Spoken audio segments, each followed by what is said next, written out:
don't block the exit. But get that window right there.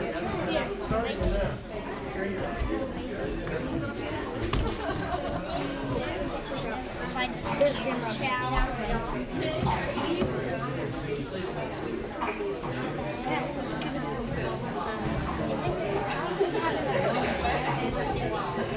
People still move. And watch out for the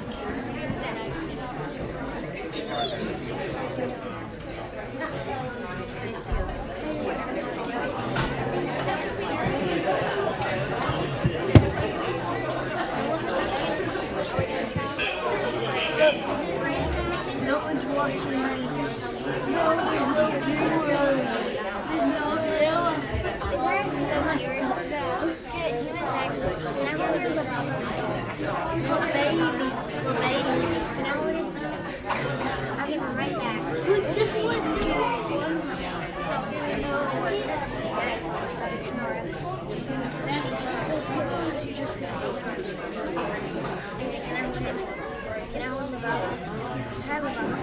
They're just Do me a favor. Hold on. Go stand next to me. Oh, no. They're videoing this. You can't jump in front of it. Go stand here. Aiden. No, you can stay right there. You're going to be right here next to Peter. Don't step into the camera. They're recording. Aiden, you come right next to Peter. Connor, you come stand next to Lee. Stand next to Lee. All right.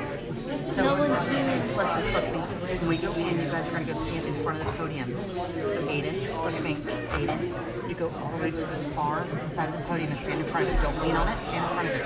You're going to be right next to him. Which podium? Okay. This first one here with the microphone. Okay. The biggest one or the middle one? The middle one.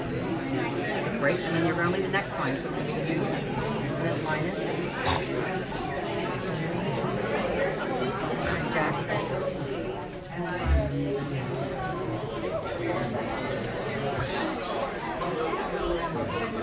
No one's feeling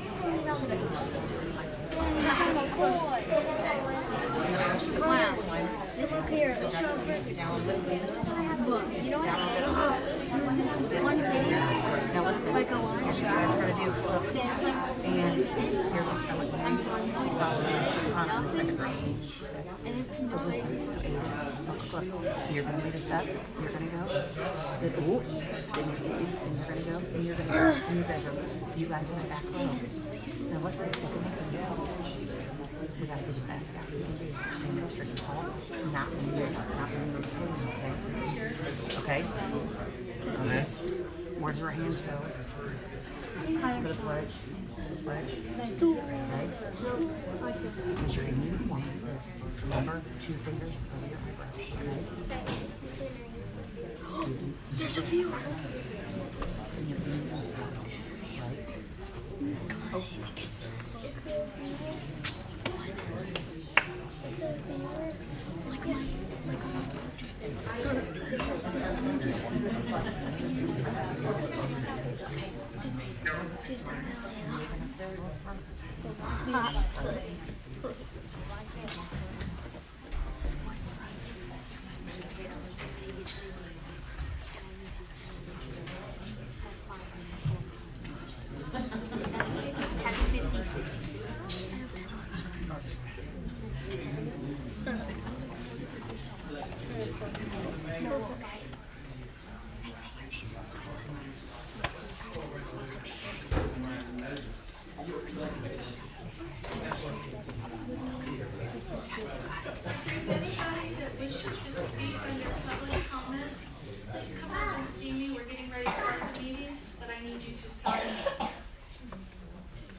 There's three people.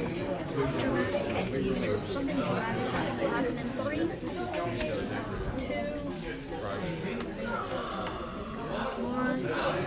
1. Yeah. Something dramatic. I'll give it a 1. I just lost a viewer. No, 3 for 1. Well, if we have 2, well, that's a good thing. Because if one of us trips, at least only 2 people will see. Plus these people. And then it goes to 1 to win. Hope you don't trip. What if we click the All right, ladies and gentlemen, we'll call the December Town of Boiling Springs Town Council meeting to order. Welcome, everyone. We will begin tonight with the Pledge of Allegiance from Cub Scout Troop 117. If you guys want to come on up to the desk here while I call out your names. We have Max Carroll, Lee Carroll, Ryan Clark, Avery Smith, Aiden Smith, Peter Harris, Rhinus Harris, Fergus Morris, Connor Witherspoon, Maggie Witherspoon, and Jackson Steen. I hope I got everyone's names.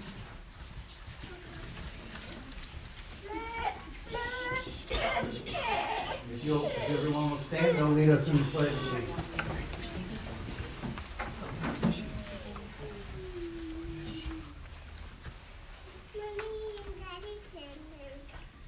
Y'all gotta start it. Come on, guys. Start the pledge, guys. Allegiance to the flag of the United States of America and to the republic for which it stands, one nation, under God, indivisible, with liberty and justice for all. Good job, y'all.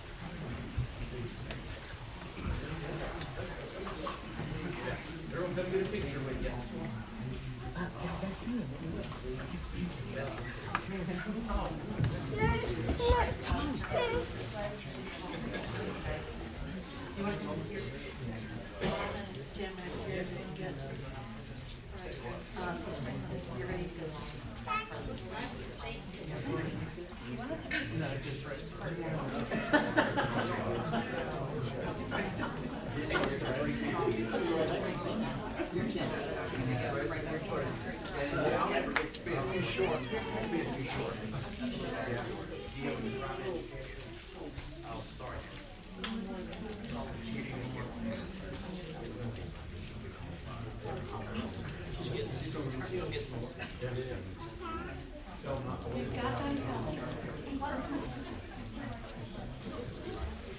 Alright.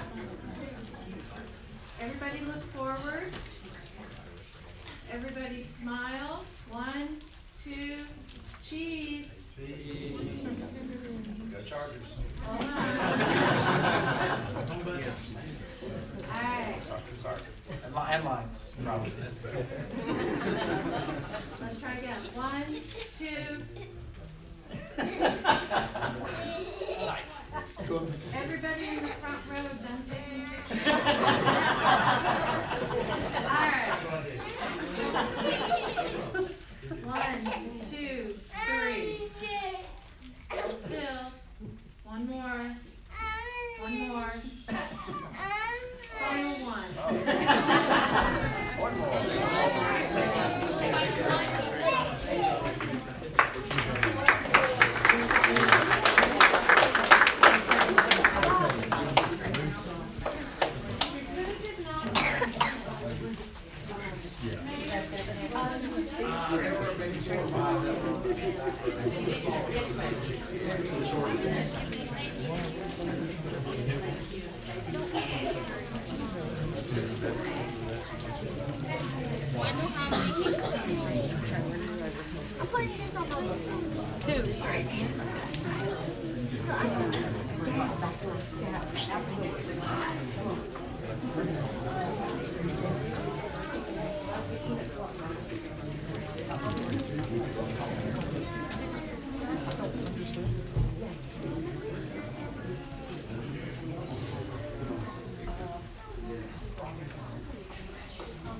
Thanks again to Cub Scout Troop 117.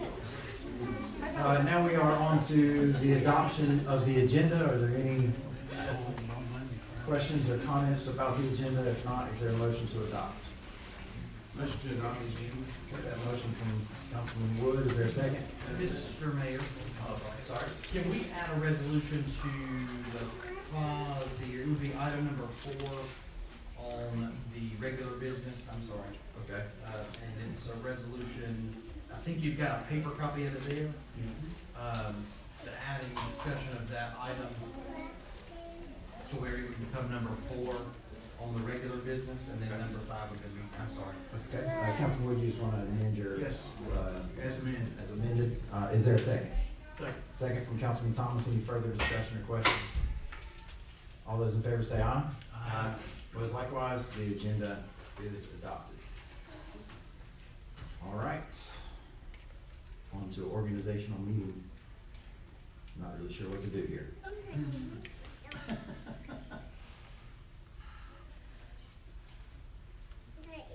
We're gonna turn it over to Mayor-elect Tommy Green to lead this, presentation.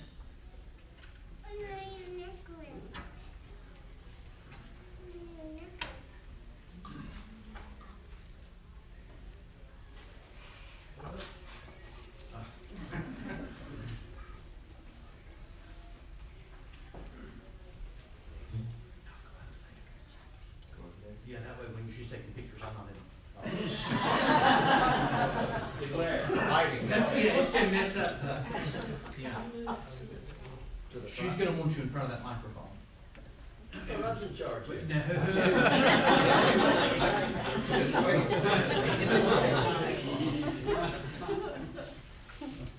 Daniel, my honor and pleasure to read this to you, to present it to Mayor Daniel Thomas in grateful recognition of your outstanding leadership, unwavering commitment, and dedicated public service to the citizens of the town of Bowling Springs. Your leadership has made a significant difference. Councilman, December 1st, 2015 to December 7th, 2021. Mayor from December 7th, 2021 to December 2nd, 2025.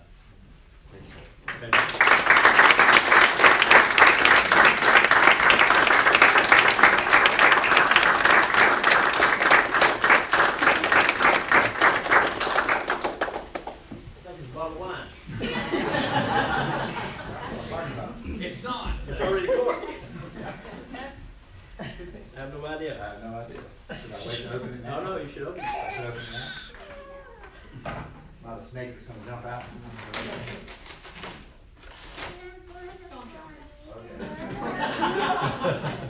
Can I just sit here and pop all this bubble wrap? Nobody else has to do that. Oh, it's, oh my goodness.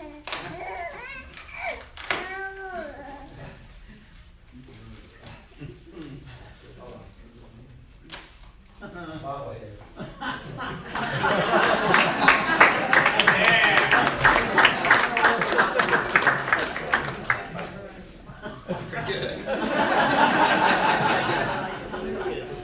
What's it say on the mayor? Just Mayor Thomas. And the white beard is pretty accurate. I saw the pictures from 2015 and it wasn't that color. Yeah, I gotta jump on you. I already Yes, got yes, that sir. out of the way. I guess since I'm up here, I'm gonna go ahead and speak to you. Bittersweet. Been a great mayor. I've enjoyed serving with you. And, I just want you to know, anything that happens in the next 4 years, I'm gonna blame it on you. That's right. Because, had no idea that I would be, even have an opportunity to become a mayor, because I envisioned you being here for a long, long time. I think it's a loss that you're not gonna be. You're a great public servant, and I hope maybe you're just gonna take a break. Hope you will return, because I think you are a great public servant. And I know you said your dad told you you'd be a great mayor someday. Well, that someday has happened. You've been a great mayor.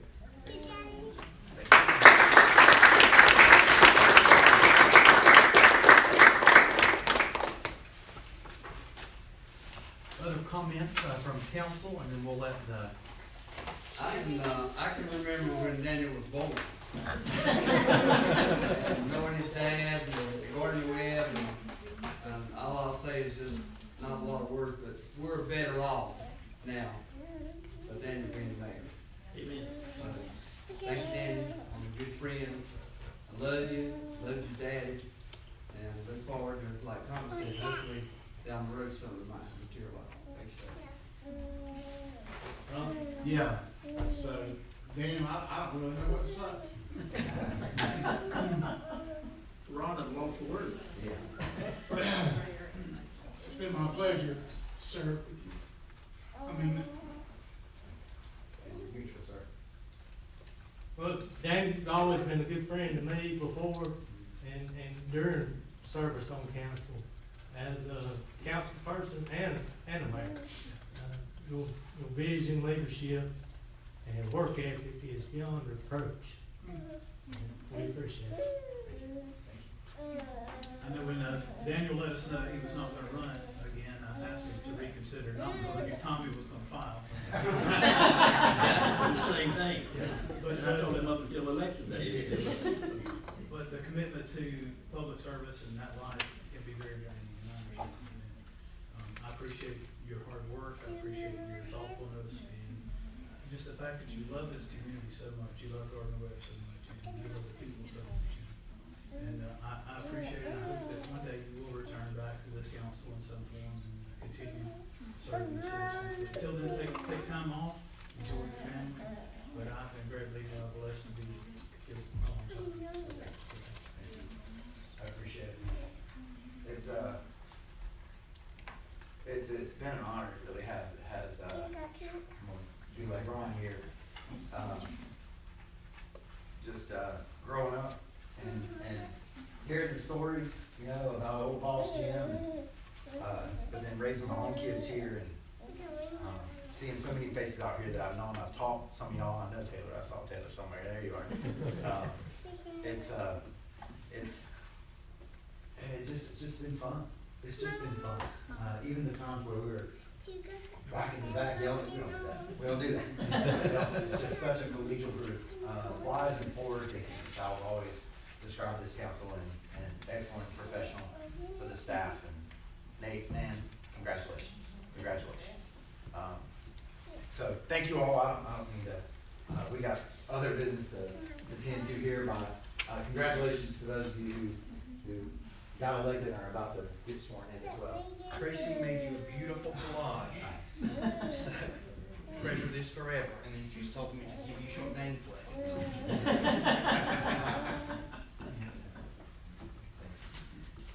Awesome. Thank you. You can't I will definitely stick around to watch the swearing in. After that.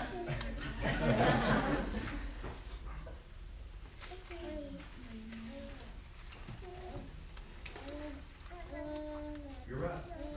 Yes, sir. Yes. Come down here.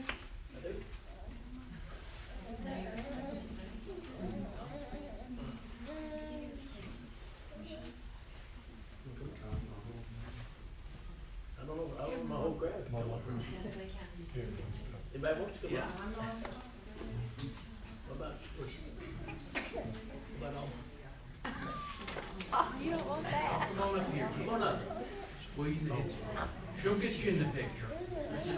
Make it.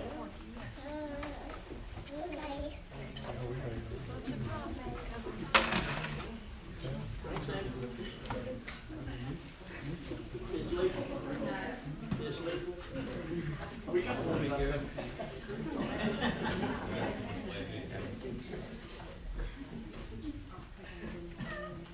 I have another great grandson that just went home from the hospital yesterday. They live in Marion. Oh, my crowd here.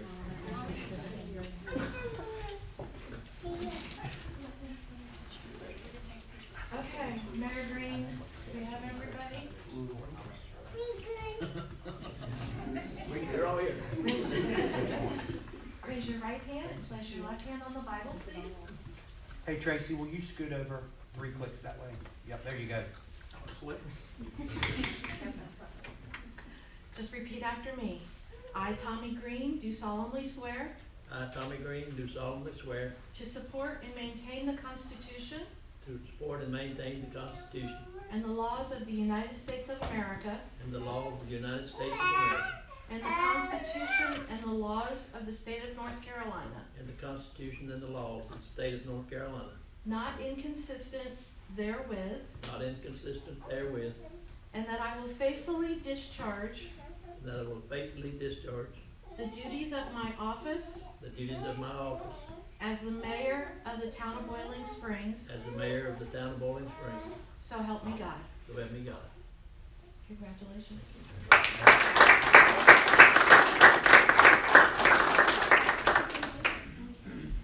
got a few words I'd like to try to say.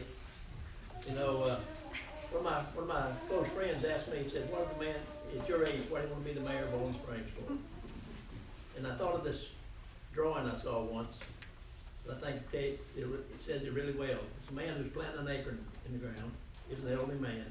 And his friend there said, why do you want to plant an acorn in the ground of a tree you'll never sit under the shade? At that time, his little grandson ran up and he said, I won't be able to, but he will. I think that says, I think that pretty well sums it up for me.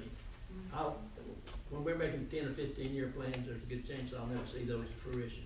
But somebody will. And forefathers have done a great job, and we got a good town, and we got a lot of things going on, and I just want to be a part of it for as long as I can. So, that's all I got to say about that.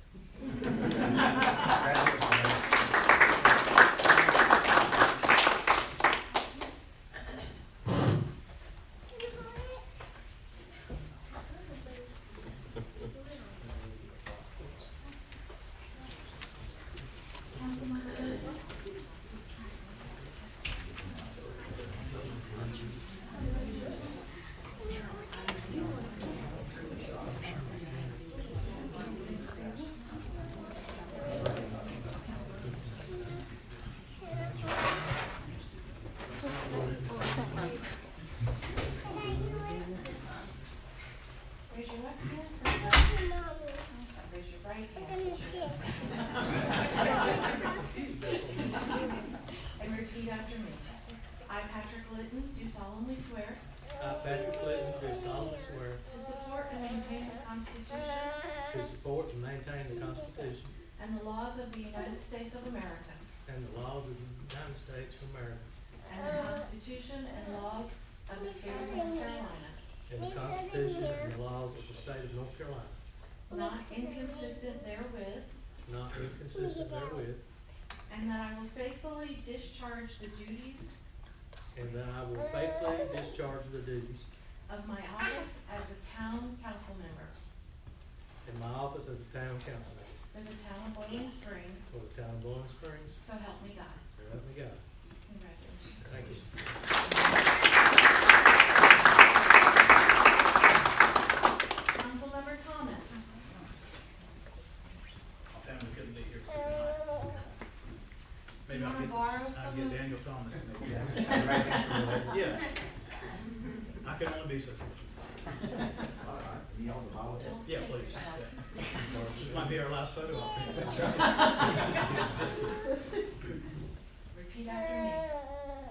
I, Marty Thomas, do solemnly swear I, Marty Thomas, do solemnly swear to support and maintain the Constitution to support and maintain the Constitution and the laws of the United States of America and the laws of the United States of America, and the Constitution and laws of the state of North Carolina, and the Constitution and the laws of the state of North Carolina, not inconsistent therewith, not inconsistent therewith, and that I will faithfully discharge the duties and that I will faithfully discharge the duties of my office as a town council member of my office as a town council member for the town of Boiling Springs, for the town of Boiling Springs. so help me God. So help me God.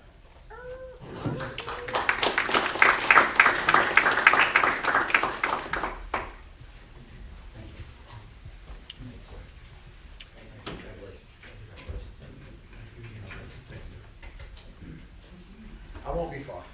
And the only comment I had is I just wanted to know how many, since Clifton's here, how many votes did Connie Green get for mayor? I know that was the run into. more than Mickey Mouse. Yeah. All right, let's get on with Forest Spring Little League. Forest Spring Little League. So, I do not think that Tripp and Daniel were able to make it tonight. But I have a report on their behalf. So, they have, it's December, but, so they wrapped up their fall ball season. And they're getting ready to start pushing registration for spring ball. We have gotten a disbursement from FEMA, so we're gonna, give them the batting cage replacement. It's a HDPE, high density polyethylene netting that goes around it, and it's got 4 little interior stalls that will pop up. So they're actually gonna do that for us, so we don't have to. Figure they're the ones who use it, so it'd be better for them to install that. And Isaac is finishing up a grant on Thursday to submit to the state. And I think it's North Carolina Amateur Sports Association, but it's either that or Go Outside NC, I can't remember which. But they're gonna hopefully fund the addition of another building out there. You may remember we had a building out there that was a little shed on the far side in between the T-ball and the 7-8 field, and it imploded, so it's, we need to replace it, and we're working on some different options for the playground area. So right now we use mulch, and we're trying to work with some granting agencies to secure a rubberized material to go down there. I think there's a couple different options there. One of them is pour and play, but essentially it's what McDonald's play place used to be made of, if you remember that squishy rubberized floor. So, you'll be hearing from Little League again, I want to say in March or February. It's at the beginning, it's first quarter next year for sure. And that'll be kicking off their season. All right. Next we have Gardner Webb University from Nate Evans, president of Gardner Webb University. We got rid of that, didn't we?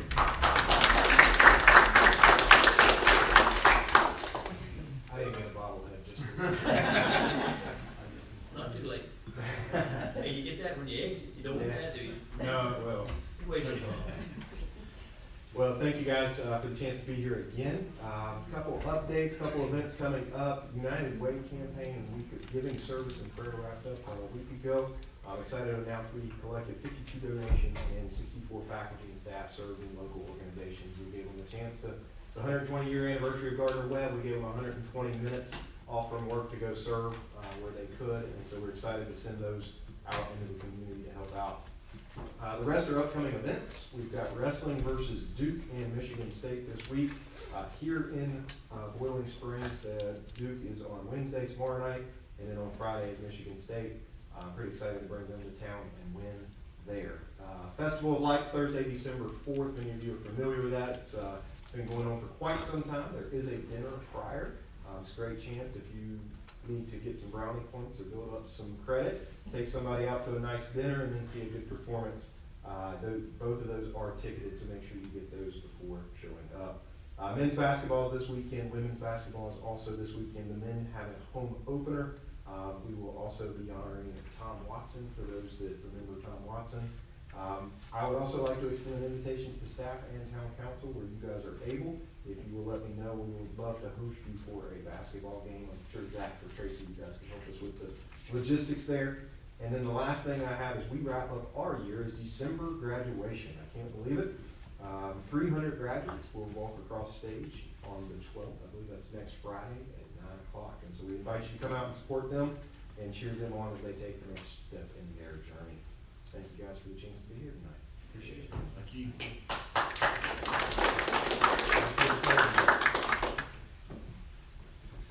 Next item on the agenda is a presentation of the strategic plan draft.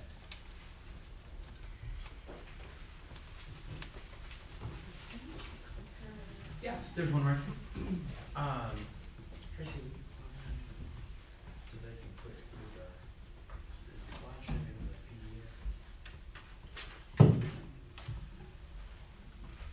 We are excited to work with Gardner Webb at the Godbold College of Business. And so we've These three young professionals have been putting together the town's strategic plan and then they've been supervised by Professor Herndon.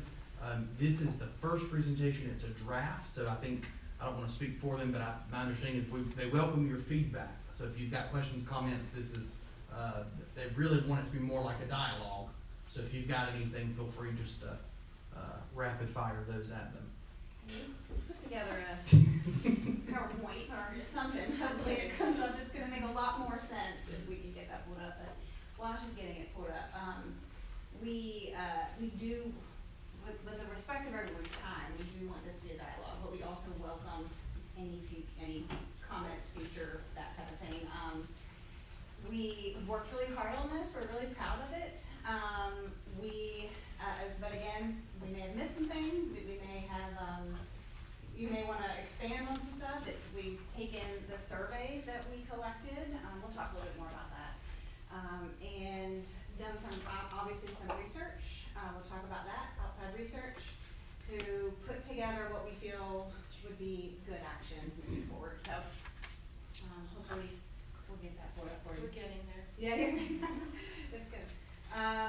There is a lot of information on here, so we're gonna kind of rapid fire at you. And you might be like, oh, what did you just say? And I have this, I can get this in a draft, written draft to you for you to edit and things, but for the sake of the presentation, we wanted to kind of put it together. You got it? Here you go. Yes, and here's the Okay. clicker. Great. I don't even know how to work this. This is fancy. Okay, let's see. Oh, you got it.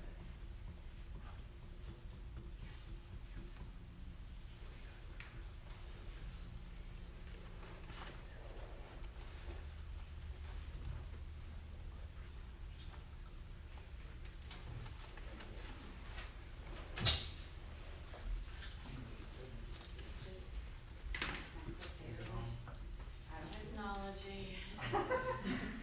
Oh, it's on now. Got it. Try it now. You know, I just stand behind a computer and do this in my class. There we go. Okay. Great. Okay. All right. So here we go. So I think I gave them an introduction, but I do want to make sure you know who we are, even though I've met you a few times. But I'm obviously Jessica Herndon, faculty in Godwell College of Business of Management and Marketing, and teach strategy, and have worked with this lovely group on your plan. My name is Molly Fuller, and I'm a senior marketing manager at Gartner. My name is Rachel Wade, and I'm also a senior marketing manager at Gartner. I'm Peyton, and I'm a senior business management major. All right. You get started. Alright. So we conducted 2 surveys. One of them went out to the students and faculty and staff of Gardner Webb, and the other survey went out to the residents of the town of Bowling Springs. We got 119 responses in the Gardner Webb survey and 171 from the resident survey for a nice total of 490 responses, so not too bad. One of the questions that we asked in the survey was, what do you value most about living and or working in Boiling Springs? And this is just kind of a word cloud to show you some of the top responses. So as you can see, small town is significantly bigger than the rest. So that without a doubt took number 1 as everyone's favorite feature of the town. And then followed by some of the community, the people, the quietness, and the friendliness. This is just another graph of the same exact data, just to kind of really categorize some of the responses that we got.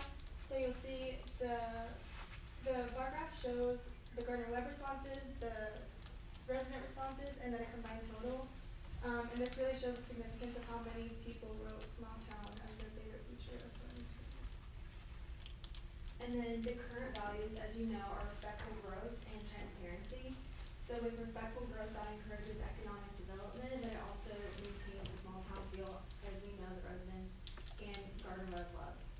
And growth should also improve the quality of life for all current and future residents.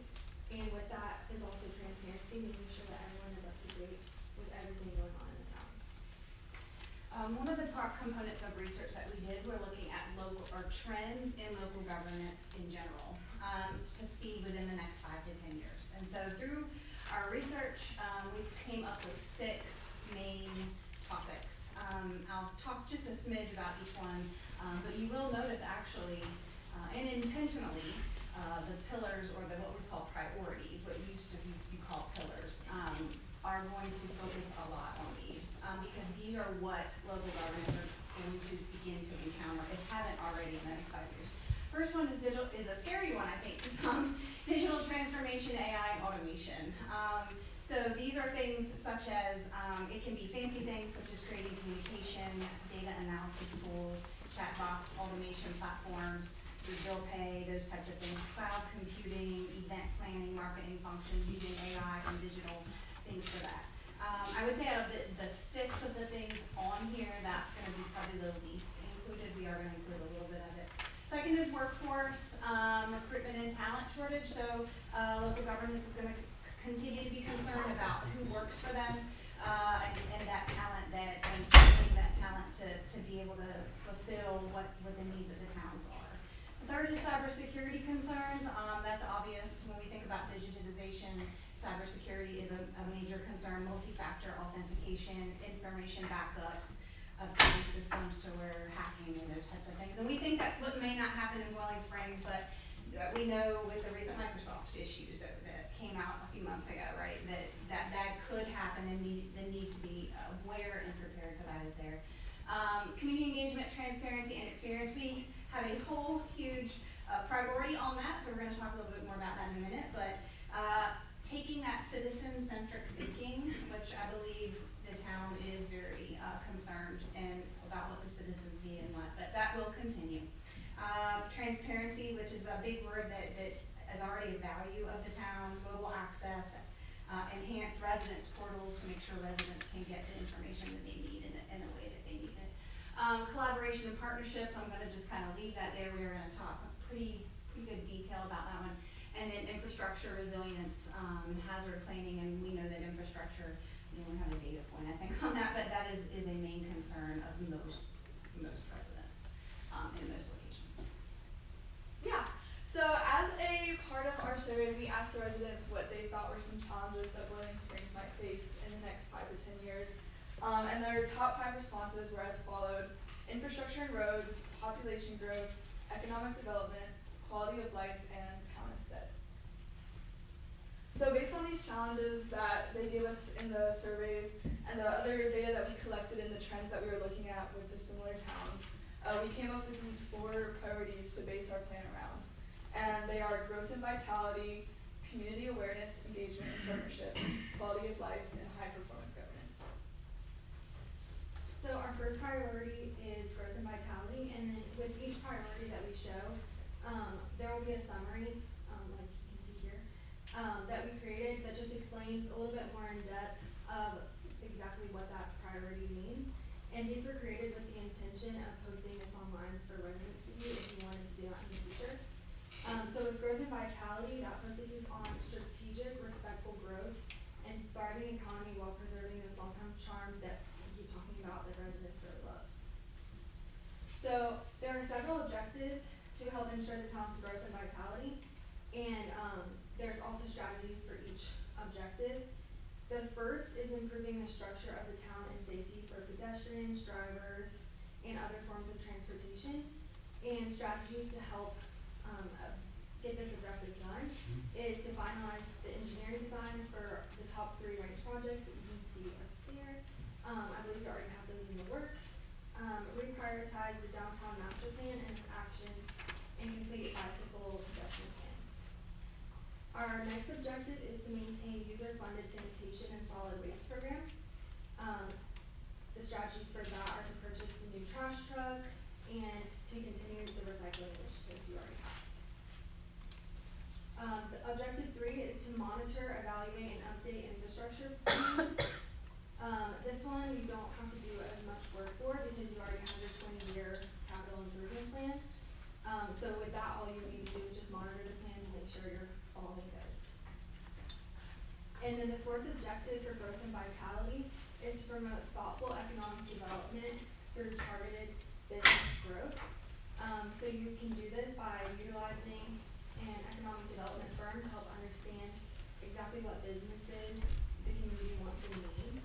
And then steps to complete that would be to revisit your current contract with Retail Strategies and to partner with organizations like Gardner Webb and Cleveland County Economic Development, as well as Cleveland County Chamber of Commerce, and increase your marketing efforts. And in both surveys, we asked what residents would like to see, and Gardner Webb students, faculty, and staff, what they would like to see new businesses in the area. And by far, the most responses were for restaurants, retail stores, and grocery stores. People really, really want to see that. And there were some other, this was a free response, and so people said coffee shops, breweries, fast food chains, and other activities and entertainment options. But overall, restaurants and retail stores and grocery stores were the main concerns.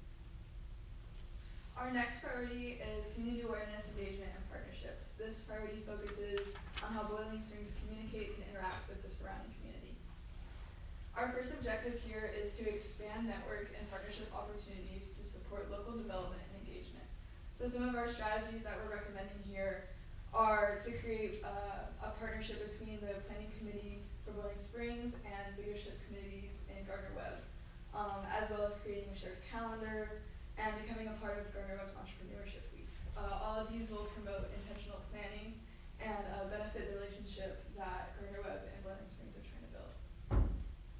To continue with this objective, we're also suggesting that the public green spaces that we have mentioned in the downtown master plan, that we discuss these with the university leadership, and also to build our Cleveland County partnerships in the economic development and Chamber of Commerce. These partnerships create spaces for local businesses and potential new economic development so that your town can grow and succeed. This also creates opportunities for marketing, so you can really get the word out there about Boiling Springs. Our next objective is to develop and implement a comprehensive marketing and communication plan. This starts with making a plan and hiring a specialist or intern to aid in its development, which we know you guys have already started putting out job postings for that. And then next we suggest increasing your social media presence and maintaining communication with residents and stakeholders. This looks like merging your social media accounts, your Facebook and your Instagram, that can be connected. And doing this will make posting simplified, it'll make it consistent, and it'll be super easy for you guys. And then also in posting, just making sure to utilize things like hashtags, tagging contributors, sharing posts, using stories, and definitely trying to use high quality photos and video content so that people are really hooked by your content. So in this table, ooh, you can't see the table.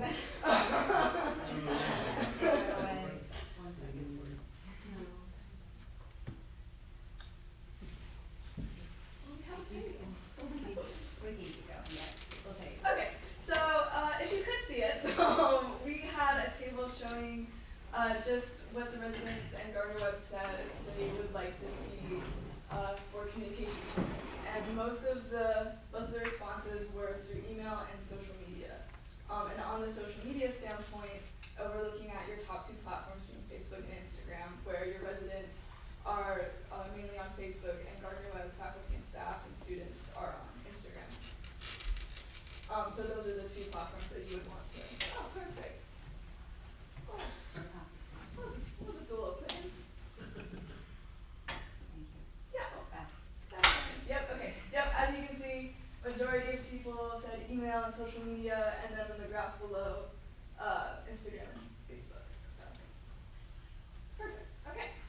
Our final objective for this priority is to strengthen the communication channels between the town, the residents, and the local organizations.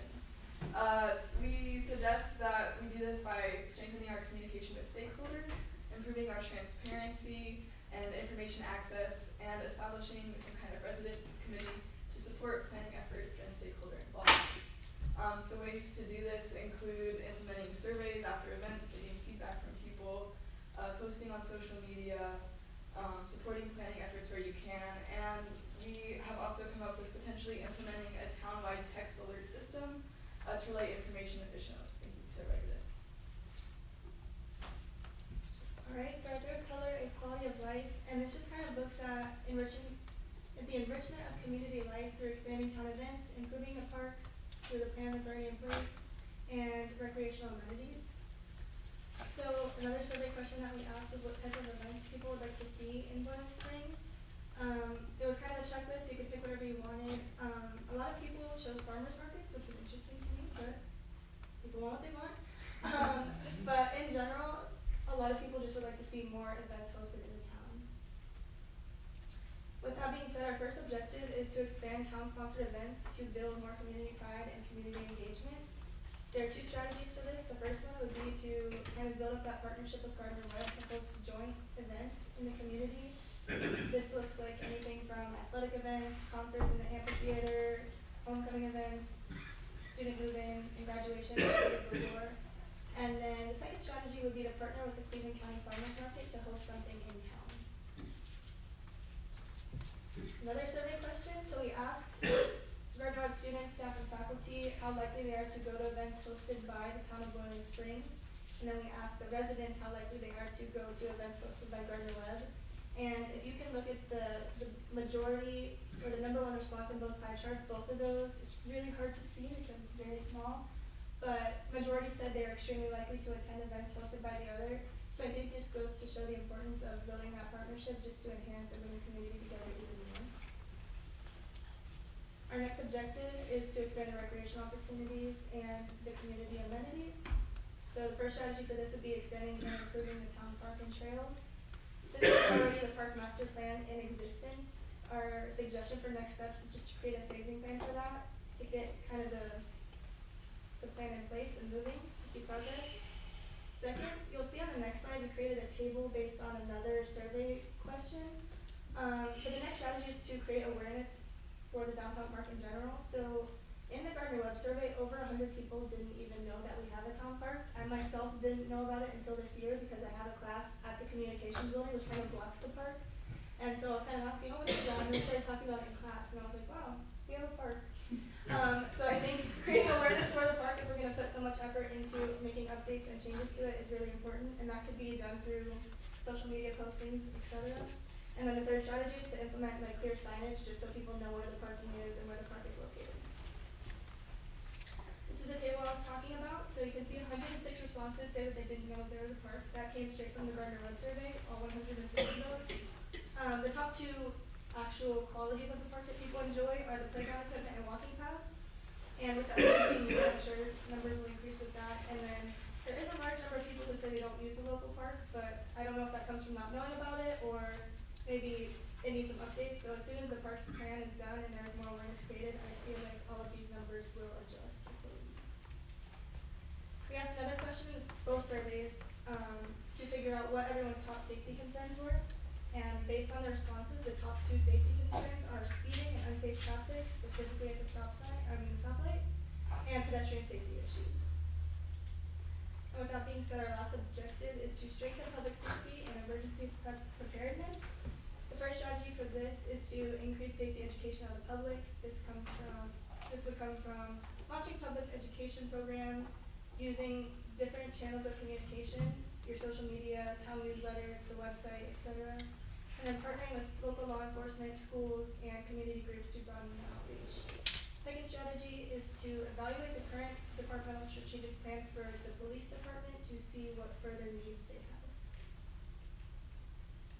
To wrap up quality of life, we just wanted to reiterate the number one response to this question, what improvements would you like to see in Boiling Springs, was recreation. That kind of, we think, tied in really well to quality of life. So they just want more things to do in general, more events and activities, and this could come from, like we said, partnerships with Farmers Market and Gardner Webb University, just to kind of create more cohesiveness from the school and the residents. Finally, high performance governance. So some internal stuff that we wanted to look at, having to do with departmental strategic planning, committee structures, diversifying funding, etc. So this first data point, let me click through it. I can't click and talk at the same time, so I'm going to do that too. The first data point here is ask the question about how satisfied are you with your local government. We only asked this in the resident survey. We elected to not ask the Gardner Webb stakeholders because we felt like a lot of them were students and faculty. Maybe they lived here temporarily, or they didn't know about the structure of the town governance. And so very satisfied. Your residents are very satisfied with leadership. So great things. But like all good things, we have to keep looking and changing if we need to change things. So that's kind of what some of this has come from. First objective here is to implement departmental strategic planning to support the town's overall plan. So this is a best strategy in strategic planning, and I know that you all have done a lot of annual strategic planning. But since this is a long plan, whatever ends up being adopted, it is a best practice to include in each of those 5 areas departmental strategic planning. So where their actions align with the overall strategic plan to help share the load and activities that need to be done. So that would be our first objective. Second objective has to do with specifically defining a mission and value statement. We found in our research at the very beginning that the town currently, if there is a mission and value statement, it is not easily found. And so the whole strategic planning process should come from who we are, which is obviously the mission, maybe cultures, values, ethics, and those types of things. Then also a vision statement, which obviously is who we want to be or where we want to be in the future. So these, we did notice, we did mention 2 values there. We might recommend doing at least 4, coming up with 4 values, or changing the 2 you have if you don't like them, but those 4 components are a main piece of an driver of all strategic action, so we thought that may be something to improve. Third is retaining, and this, in my opinion, should be something to consider in many strategic plans in any organization, but to consider recruiting and retaining highly qualified staff and employees, because what we know about a strategic plan is if it's done right, the implementation component is that's where your money is spent. That's where your resources go. And so if we need to hire someone else to replace someone or expand a job, et cetera, then we're going to do that. We can do that by upskilling. Upskilling is a very trendy term right now, and that basically means retraining staff to do different jobs if so needed. And then obviously hiring to fill gaps as needed. Those would be the 2 strategies that would support that. Third, I think that's third, maybe 4th. Finally, this is the last one, and making sure, just putting it on the radar of staff and council to continually looking at diversifying revenue streams. We put information on here about grants. We know that grants are wonderful, but grants may or may not be around forever and ever, but looking for alternate options there for streams, other than, say, raising taxes or doing those types of things. The second strategy that would support that is maybe strengthening grant application capacity through staff training or again partnerships. We talked about when we were doing some research for the Cleveland County Chamber, we were finding some partnership grants to where both entities could apply for grants that could kind of share that. So that was an idea that we had as well. Finally, the last slide just was a nod to implementation. We know this is draft. We're looking forward to some sort of feedback at some point, if today is not the time for that. But I just wanted to make a nod to that because the implementation is after the draft or after the plan has been agreed upon and voted upon. The implementation is the difficult piece, right? And so that's the most time consuming, but is one of the most important, right? You can plan everything all day, but if you don't do anything towards the plan, you can't accomplish. So we do want to mention that we do have key performance indicators that we have written metrics, otherwise known as metrics, written for these strategies. We intentionally did not include them because we wanted to get to the content and not necessarily how you might measure that at this point. But those would be in another draft. We can include those for you. And those, you may need to define certain benchmarks on those as your own decision-making process. And then third, finally on there, I already mentioned it, but allocating of resources that support the actions and the investment plan obviously is a part of the implementation that you guys know as well. So that is what we have for you today. That's what we put together. We're interested if you had any questions at this point. I know we've taken a lot of time. We have a lot of other things to do today, but do you have any comments or questions directly to this right now? Looks really great. I mean, we've always talked about revenue streams. We seem to in local government to plan, and we're talking about implementing, and then we don't have the revenue to do it. So I think putting that component in there helps. But yeah,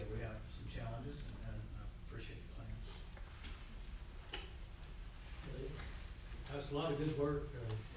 It's a lot of in-depth, it's a lot to take in at one time. So giving us something to study on will help too, but it does look very good, I think. And we're pushing economic development, you know, so we really want retail strategies, but again, I think about Dana Thomas with that, was respectful growth, and I think that the plan meets that goal as well, so. I knew that was an important pillar. We just appreciate so much all the time and effort and energy you put into this and the thoughtfulness. But it's kind of like to take it all in tonight. This is all we had. I know. So, I know. I will say, you will, obviously, that has this to pass, I'm gonna give an easier read document for you to read through. Also had passed the raw data of the surveys to, Zach, and it would have killed about 3 trees if we had printed it for everyone. That was just one copy, so that is available to you, perpetual data. So, we are interested, I'll be talking about what we're gonna do from here. Thank Good? Yes, thank y'all.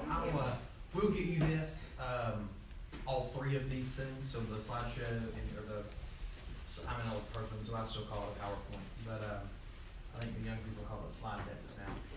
And I don't know, I think that's some kind of like not brand specific.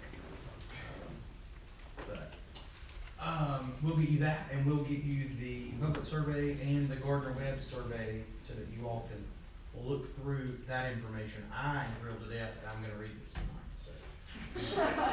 he will, he's not judging. No, He wasn't joking. no, there will be no sleeping at the Parker House until this is ready. I do think it's helping us potentiate, you know, a lot of the needs like grocery stores and restaurants. Those are things that we realize that's the need there. Yeah. I hope maybe we can, I think maybe a one-side proposal, like a Blue Ribbon Committee, where we don't wait for grocery stores to come to us. We put our packet together, we go to them and say, we'd like you to consider coming down to our town, where we have the data about the need, the growth, the property that's available, all the data there. So I think sometimes we wait on them to come, and I think maybe we need to go to them. And we're working with, Cleveland County Economic Development and the Cleveland County, I can't remember what it's called, but essentially it's like a public relations department they just stood up to revise our developer recruitment packet and town welcome packets. So it will have some of that data in there, and they have a marketing, both of those entities have a marketing team, so they're gonna help us develop that. Someone I know is very keenly interested in having a new grocery store. I used the word keenly because she lives on King Drive, so.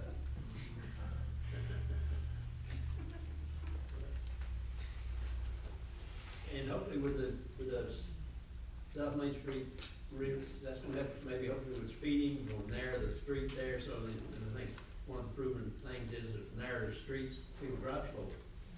We have real wide streets.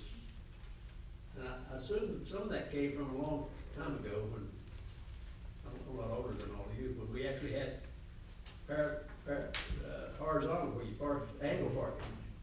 And I think some of that's left over from that, but the street had to be wider when we had that.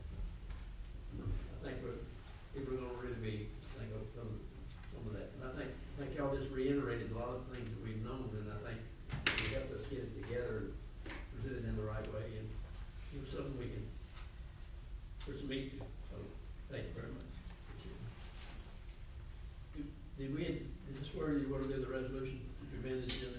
No, sir. I think we've already adopted it. Let's see here. We're on election of mayor pro tem. Yes, thank you all. Always a pleasure to see Gardner-Webb's finest out and about. We're not graced with the presence of Dr. Misha Taylor very often. Dean Misha Taylor, I need to call her. Crowd's getting smaller. That's right, it just whittles down. Tracy's having a terrible time with the computer tonight. I heard, in Tracy's defense, she has said to me for some months now, we need a new laptop in the council room. And I've said, so, this one's my fault. Let's try. Yeah, she tried her best, she really did. Let's see, so yes, so we are on election of mayor pro tempore. All right. So, what's your pleasure? I would like to move and nominate that Pat Litton be our mayor pro tem. Second. Have a motion and a second, any discussion? Certainly concur with that, it's a fine job. Okay. All those in favor of the motion, let it be known by saying aye. Aye. All opposed, nay. Motion carries. So, Pat, when I ain't here, you are.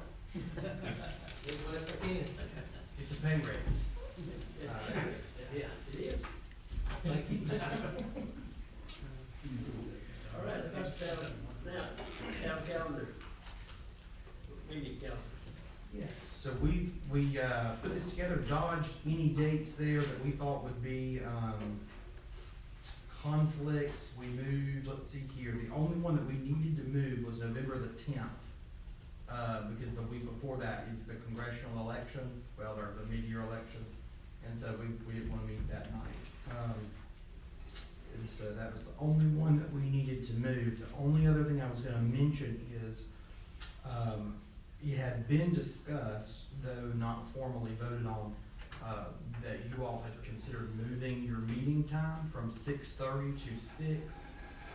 If that's something you all want to do, then this is the time to do that. So, I didn't know what the pleasure of the board was, but I had made a note to talk about that. I like it, I consider 6 o'clock, so. We've gone from 7, I think it's 7:30, which I love, we had 7:30, gone back to 6, so I'd be in favor of 6. You won't get out any earlier. I'll fill the 30 minutes, so it's not a reclaim your time situation. Well, now, why did you tell us that? Well, I don't want you going in blind. Our only concern is how the public views that, and are we do, I think sometimes in perception we're doing that to try to minimize the, I don't think it's a big issue to look around the room, but, you know, some of them are looking for an excuse, you know. That's my only concern. I don't have an objection either way. That's my only concern is public perception. Yeah, I think it's difficult for anybody getting off at 5 to get home, maybe change, grab something to eat, and make it to a meeting at 6. Although they're not traveling that far, it's still, it can be a challenge. I mean, I can make the meeting at 6. As Ron reminded me, I'll say, I'm the only one on the council that still has a full-time job. Well, I'm going, I can speak I go that. back to work, so, I mean, I'd like to see it remain at 6:30. I know that's sort of, we're talking about 30 minutes difference here, but, I know that's sort of a strain on the staff to stay late as well, so. No, that fits in perfect, any problem. Yeah, it doesn't matter to us. But, They're around here at 5. but like I said, I can be flexible with it as well. I know Pat has a pretty significant drive at times too, and like I said, it's sort of, I slide in here at 5 minutes, before the meeting at times, so. I think, does P and Z meet 5:30? Yes, they're at 5:30. Yeah. But I think if we're looking for more community, input and more community engagement, I think 6:30 would be better, suited for that, but that's just my opinion. I think based on what I'm hearing, we probably need to leave it like it is. Yeah, that's fine with that. We will meet at whatever frequency, whatever day, Council whatever we can time. meet whenever, Yeah. but in deference to the other ones, members on the board, I think maybe leaving it at 6:30, maybe for the community, just leave it as it is. What do you think, Bill? I still say 6. Okay, Bill's gonna say. I get here at 6 anyway, before the meeting, so I'm here early anyway, but that's just mine.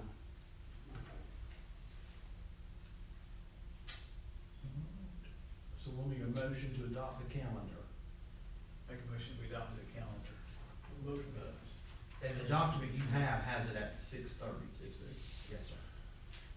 Have a motion, Councilman Thomas, calendar be adopted. second that. Second, Councilman Litton. Further discussion? All those in favor of the motion, let me know by saying aye. Aye. All opposed, nay. Motion carries.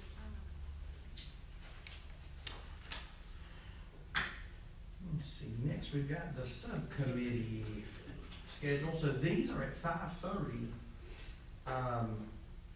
And I did not know if we wanted to keep that time. We don't meet, I think we met, what, 3 times last year? Maybe 4? But does 5:30 still work for these? Because they are so infrequent. I don't know. I am here either way, so it's a dealer's choice. How about you? Well, I mean, usually if we have one of those meetings, they're not generally long. So to start early, we generally get out of here early. I can do 5:30. And they are infrequent. Of course, Boyle Springs Fire Rescue, that's at a different time of day. Yes, all of those are different times and dates. Yeah, these are just those work sessions that are on the second Tuesday. We schedule them all at one time, so we don't have to send out notice or anything, but it's 5:30 on that second Tuesday. And Tracy will put all these dates in the calendar and share those with your @BoilingSpringsNC.gov email address. So it'll populate to your calendar. And I think I asked this question last year, but I don't remember the answer. Is member 1, member 2, but is that, the member 1 is the primary and the other one's the alternate, or? We're on the subcommittee work session schedule, which is page 5. I'm sorry. We're just looking at the dates. Yeah, we're just picking dates for those the subcommittee or the work session calendar right Like I now. say, most time the council votes. Yeah. Your budget time will be a time or two, but that's about it. I got you. Yes. The first thing my manager reported for tonight is we probably don't need to meet next week. Okay. I hate to spoil y'all's Christmas. So I guess the question is 5:30 still workable, or is it Yes. set a different time? And if 5:30 is fine, then there's nothing to change on the schedule you got there. And so a motion to move forward. Everybody okay with 5:30? Yes. Okay, I'm entertaining a motion to adopt the 2026 subcommittee work session schedule as printed. Make a motion that we adopt the subcommittee work schedule as printed. Motion, Councilman Thomas. Second. Second. Second, Councilman Wood. All those in favor, let me know by saying aye. Aye. All opposed, nay. Motion carries. All right, page number 6. So we have got your town council subcommittee and appointment list. So the first 3 items here, Parks and Rec, Capital Improvement, Lattimore, and Streetscape are all subcommittees. So the way that the council operations, the policy manual that we've got here, and standard operating procedures, says that you all appoint 2 members to that committee, and the mayor also serves on those committees. Because they are meetings of a political subdivision of the state, we have to notice those, and so we'll do that by publishing the calendar that you just approved. But if a quorum of you, so 3 of you, not the mayor, show up at those meetings, it is a legal and meeting where you can take action. And so if you take action in that meeting, we will do whatever you say, if that makes sense. And so I think we had that discussion last year when we got with the School of Government and talked with them about the subcommittee structure. And you remember we used to have 7, and we whittled it down and consolidated it to 3. So to the extent that we continue to need these, I think, and you've got, your sheet has who is currently assigned to each of those committees. So there are 2, so on the Streetscape subcommittee, Mayor Green served in that seat, and so we will need a replacement for him. Unless, and I think typically what you all do is, this is just one big affirmation vote typically, but I think we usually just go down the line and say, are people still fine to stay here on this committee, that committee, that kind of thing.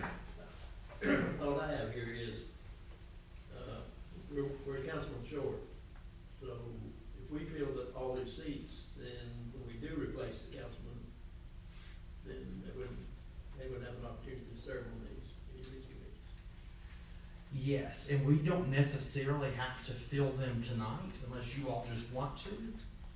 You aren't mandated by the statutes to have subcommittees at all. So subcommittees are one of those things where you govern yourselves. So the council, past councils have elected to have subcommittees, and so that will continue until three of you say you don't want them anymore. And now the appointments, I think, are probably a little bit different.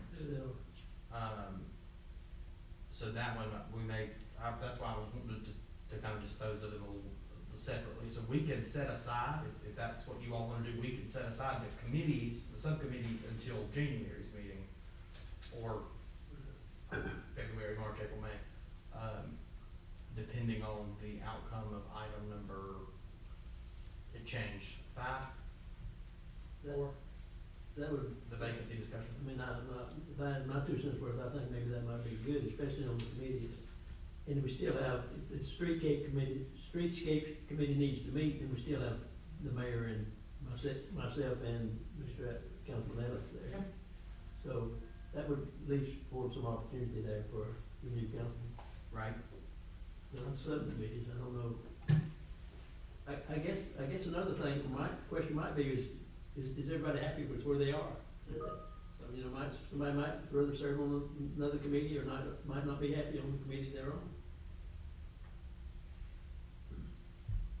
I'm good. I'm okay with it, but as far as Boiling Springs Fire and Rescue, we don't get a lot of offers to participate. But they meet the same time we meet, right? I had no idea. No, I think they're the first Monday of the month. Okay. So you're saying maybe you don't get any communication from the fire department about when they're meeting or anything? No. Maybe we need to address that. Yeah, we will. Yes, we will do that. That might be good. Yes, I will, make sure that I mention that to Chief Jones. The way that the fire department board specifically works, there are 12 people on the board. 6 of those are fighters. 6 of those are non-firefighters. And of the 6 that are non-firefighters, you all, appoint 2 of those. And so currently that is, Councilman, Litton and Thomas. I do not know when they meet. It's the first Monday of every month. First Monday. That's the schedule. Now, I don't know if they actually meet. Yeah, we had asked, a while back to be informed of the meetings, and, there's not been any correspondence, so I don't know. They know that you are on there. Yeah, we, Yeah, I saw the email you sent them. Yes, we email him. So as soon as you all decide, anybody on my appointment list, and you see there actually who we email. So we will email those people and say, hey, they have reappointed blank and blank to be on your whatever. I think they always say that they need to be informed of when the meeting is. Yes. I will make a note of that and see if I can get an actual copy. It might just be I don't know what the issue is there, but I think we need to find out what the issue is. Yeah, we do. and I don't know if they really meet regularly or not, I mean, it's, Yeah, we don't know. but, yeah, just if we had some more information, it'd be helpful. But I'd be glad to serve in that capacity again. Well, whenever we get a new person, if they have an interest in that, I'll be glad to switch to something else. I'd join Ron on the Greenway or something. I mean, that fire, rescue, and police, I don't have experience in that. It's, somebody else may be a better fit, so we can see. So we can, if y'all want us to, we can fill, unless, Councilman, if you want us to hold off on that, we can, or we can fill it now with you, and then we could swap it out later if that's. I'm okay with holding off. Councilman Thomas.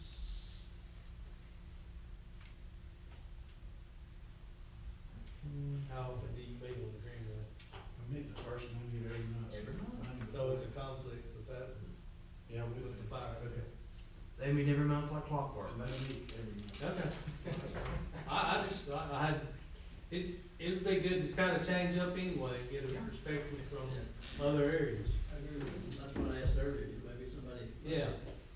So for the Greenway Board, Councilman Wood, are you willing to stay on there? Sure.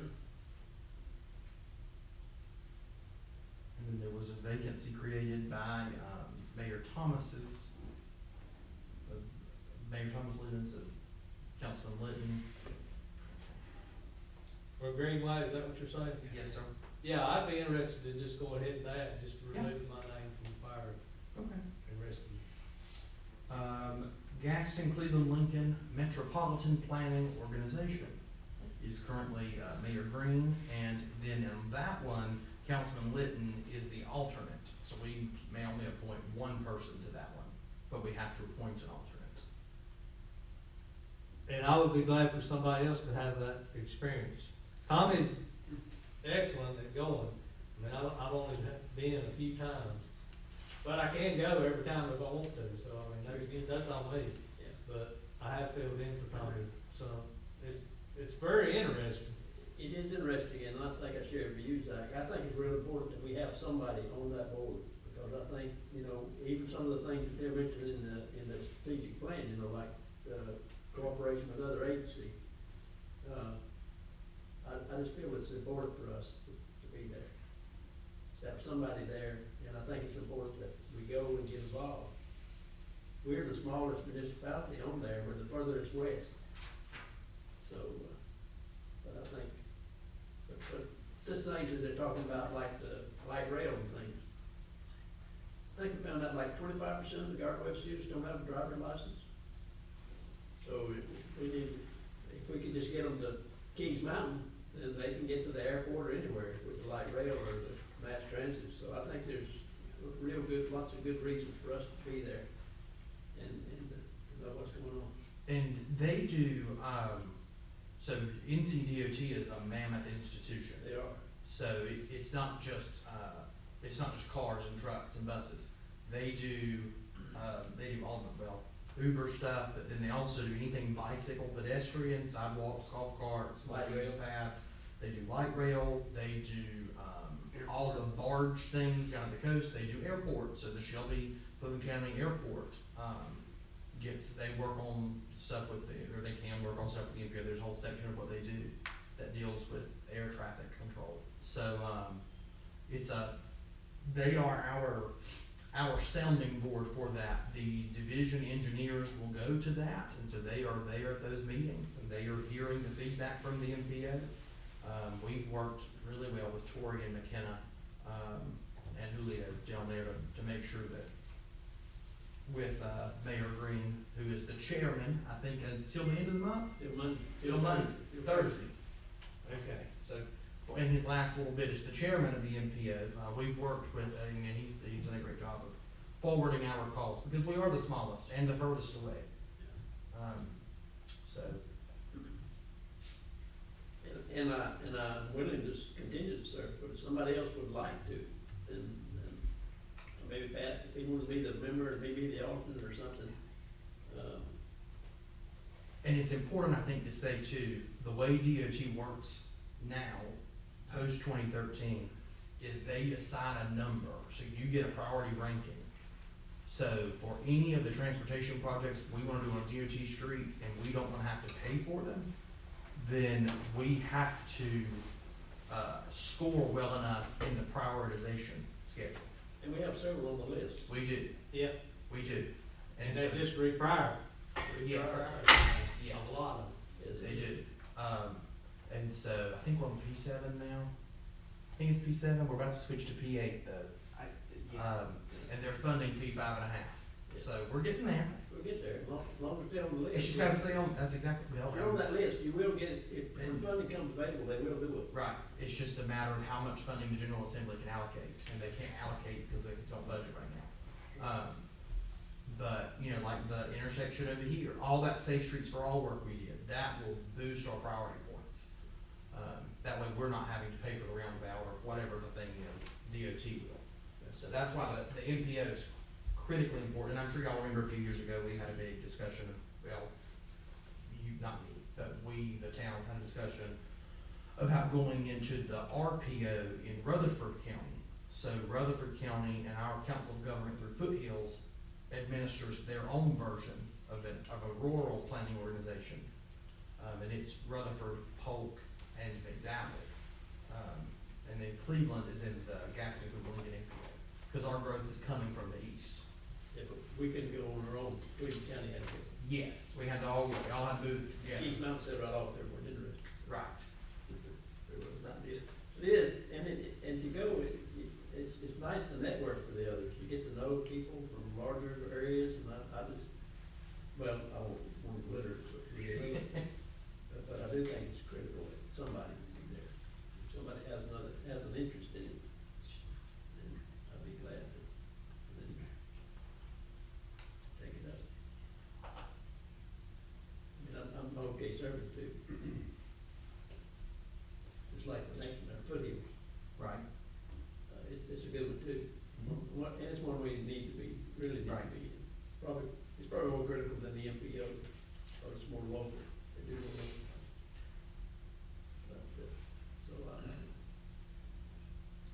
But somebody else, like I say, somebody else would want to do that, they meet. Well, It's during the day, it's at noon. They meet at noon, and normally meet at us, I'm over there. It's a real good group. So anybody wanting to go on GCL MPO in lieu of Mayor Green, and he said he would move to the alternate seat and Or Pat wanted to switch. Yeah. And I'm not pushing it on him either, by Yeah. the way, we wanna make sure that opportunity's there. I'm okay with it the way it is.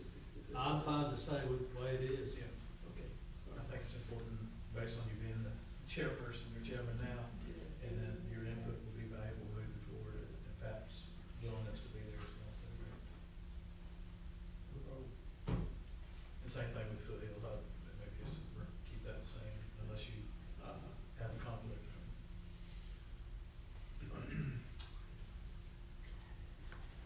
All right. Do we need a motion or anything for that? Yeah, now I'm your other personal, I'm the other one on Foothills. You all are welcome to take my spot if you want to. But you all, I think you put me in that post last, they don't care, so, you could appoint a citizen to that board, I think. I think so. Because Max Hopper does that. And maybe we'll revisit this when we feel like it. Yes. Just All right, so what I've got is, Councilman Thomas for Fire Department, we're gonna wait on the other. Councilman Wood and Litton for the Greenway, the MPO stayed the same, and Foothills Regional stayed the same, and we're gonna wait on the subcommittee appointments until next month or another date, once we've got that vacancy filled. And if that sounds amicable, Mr. Mayor, we are ready, I think, to move to a vote.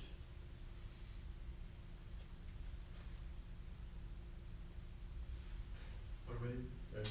Yes, we're ready for a motion.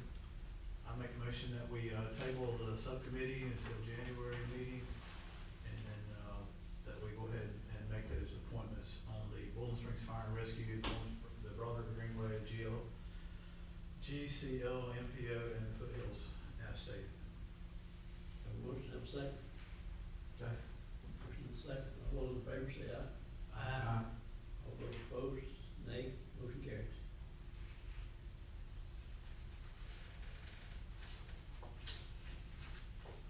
Shoot.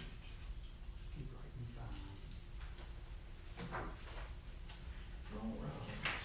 Well, easier when you're sitting over there.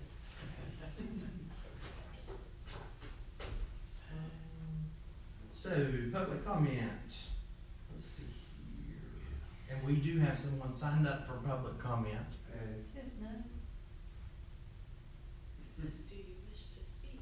I said no, I put an X there. Now, Patty, Sorry. are you sure? This is your time. You just get, he has to sit there. I just signed it by putting, do you wanna speak, and I put an X, I thought that. Bill's gotta sit there quietly, so you can say whatever, this is the time. It is an open goal. Hey, come on up, we'll help you. Yeah, that's right. So there's no public comment, Mr. Mayor. we're ready to move into the consent agenda. Need a motion for the consent agenda? Motion to adopt the consent agenda. Second. Second? Second, Mr. Thomas. Any discussions? All those in favor, let me know by saying aye. Aye. All opposed, nay. Motion carries. All right, so, let's flip through all my notes here. I know y'all approved it in the consent agenda, but do you like the new way that you're getting the financials? Okay. Rhonda likes all the different colors. She thinks that they're pretty and that helps. She's not here tonight, so I can say that again. But I write notes on mine, so it's not really helpful for me to have them like that because I color all over them. She tells me I mess them up, but that's fine too. First item here on page number 18 is the South Main Street Construction Services Agreement. And so what you've got here is from Bolton Mink, which is the engineering firm that we use to design the project. And I think the most important part of this is going to be on page 25, because page 25 will give you the breakdown of that proposal. And so this is a proposed amendment to an existing contract that we have for them. So that initial contract is for $185,000. Then we needed to do an additional $43,000 worth of surveying work and easement location. And so then this amendment, it will be, if approved, amendment number 002, which is what will bring the total project cost of $443,750. So this amendment is for $215,000, and it tells you there it is for construction staking up to 7 trips, 125 staff hours assumed, construction administration, and that's 500 staff hours assumed, and construction observation, and that's 700 staff hours over 34 weeks at 20 weeks, or 20 hours per week of an on-site person to supervise and to watch over our contractor as a third-party observer. And so they'll be out there watching and testing the color mixtures and things like that, and they would alert what Bolton Mink and say, hey, you've got a potential breach here, or they're not putting in something. They would make all of those necessary adjustments. Certainly open to any feedback on that. This is a not to exceed number, so we will not pay this as a lump sum to them. They will send us invoices for their actual hours worked, but they will not go over this number. So for instance, if in week 29, they hit 215,000, he would not come back without coming to us first for an amendment. Now, they're not gonna do that because, they know how unpopular that would be, but then they also, I honestly think that, and I told them to be not optimistic. So I don't know that they'll spend 20 hours a week down here doing that. I think we can probably do some of it ourselves, and Mike and I are working, and he wasn't able to be here tonight, on what the construction staking process is and how much of that the contractor themselves could do versus having this third-party monitoring company do it. I'm not sure why that's, I'm not a contractor, so I will say that up front, but I'm not exactly sure what all that entails, though I am curious to learn. But happy to answer any questions that you all have. Approving this would just allow me to execute the amendment when when I'm satisfied and have the answers to my questions. It tells you what construction staking is, by the way, on page 21. It's just not, it says exactly what the name implies, which isn't necessarily helpful. Any questions? Does this, I saw that progress report in there somewhere. Yes. This is a better name for it, mapping or whatever. The project, does this go hand in hand with when we pay them? You know, this person, I say guy, could be a lady, doesn't Yeah. matter. The person goes out there and says, you know, this is where we should be, this is what's been done. You and- talking about this, what's on page Yes. 26? Yeah, so this is so the timeline here, they used to account for the 34 weeks and to account for, the, 20 hours a week and to get that number. That's where it came from. Okay. Yes. So that's not really the project Correct. progress, that's their keeping up with their time. So this is actually from the contractor. The contractor provided this to us. It's a preliminary document. This is his timeline though. This is this is Construction timeline. the contractor's construction timeline. Okay, So okay. he That's sent what- this and said, I said saw someone down at the bottom. preliminarily, as of 11/13/25, this is what he is thinking at that time that it will be. And we're meeting with him on December the 15th to strike the word preliminary from this. We're meeting with him and his subcontractors to get a much clearer handle on this. I will say Bolton Mink, they do not think it will take 34 weeks to complete this project. I am not optimistic, just as a general principle. So we'll see. In my experience, construction projects take longer than I think they should, so I'm used to that. But the purpose of the contract is just to make sure we have somebody from the outside who's an engineer, who has the skills and knowledge. To watch say, them. Yes, Yes. we're to getting make- what we're paying for. Exactly, and to make sure that the things like the color that they put in the stamped asphalt The concrete. is has correct. mixture and stuff Yes, like and they will test all of those things so that Mike and his folks are not out there doing it. Right. Because I would not be helpful to it, so it'd have to be Right. And the 215,000 comes from where? I mean, That's it, it's part of that capital project budget. You'll remember it already has a shortfall. And so it would just go into that capital project budget, and we are actively looking for and have submitted some grants to, we will know before Christmas. and that's like 238, 240,000? The shortfall? Yeah. Yes, sir. So we're at 450 Yes, sir. on shortfall. And we will not have to account for, so I think there's a double-edged answer there. Part one of the answer is the town's total investment up to this point in that project, which is about $2.4 million, has been $45,000 of the $2.4 million. So we've spent $45,000. If we had to write a check tomorrow for it, we could. We would just use, Mike's not here either, so I'll say we'll use the water sewer fund reserve to cover that amount if we had to. But these are gonna trickle in over months and will actually jump the fiscal year. And so worst case scenario, then we need to appropriate some contingency funding at the close of this fiscal year from the operating budget into the capital project fund. We could do that beginning next fiscal year. But we are actively applying for grants to fund these types of activities. So we submitted right at $2.3 million worth of grants, 2.378, I wanna say, 2 weeks ago, I think. But we'll know before Christmas. I've got my Christmas is either gonna be super positive or not.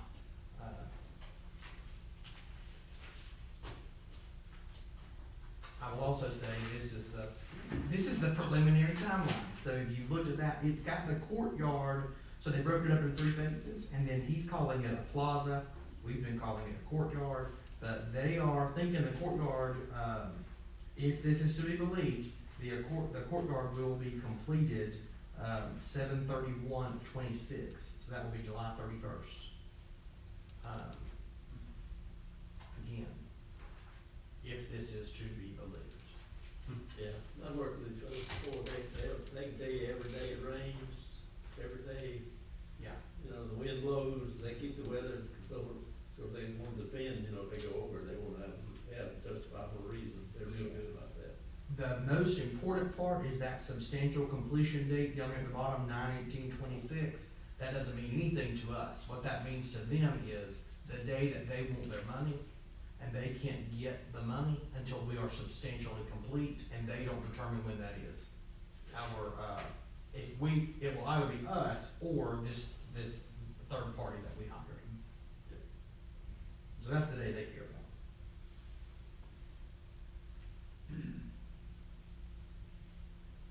Any further discussion? Motion to approve? Motion to approve, see, what is that?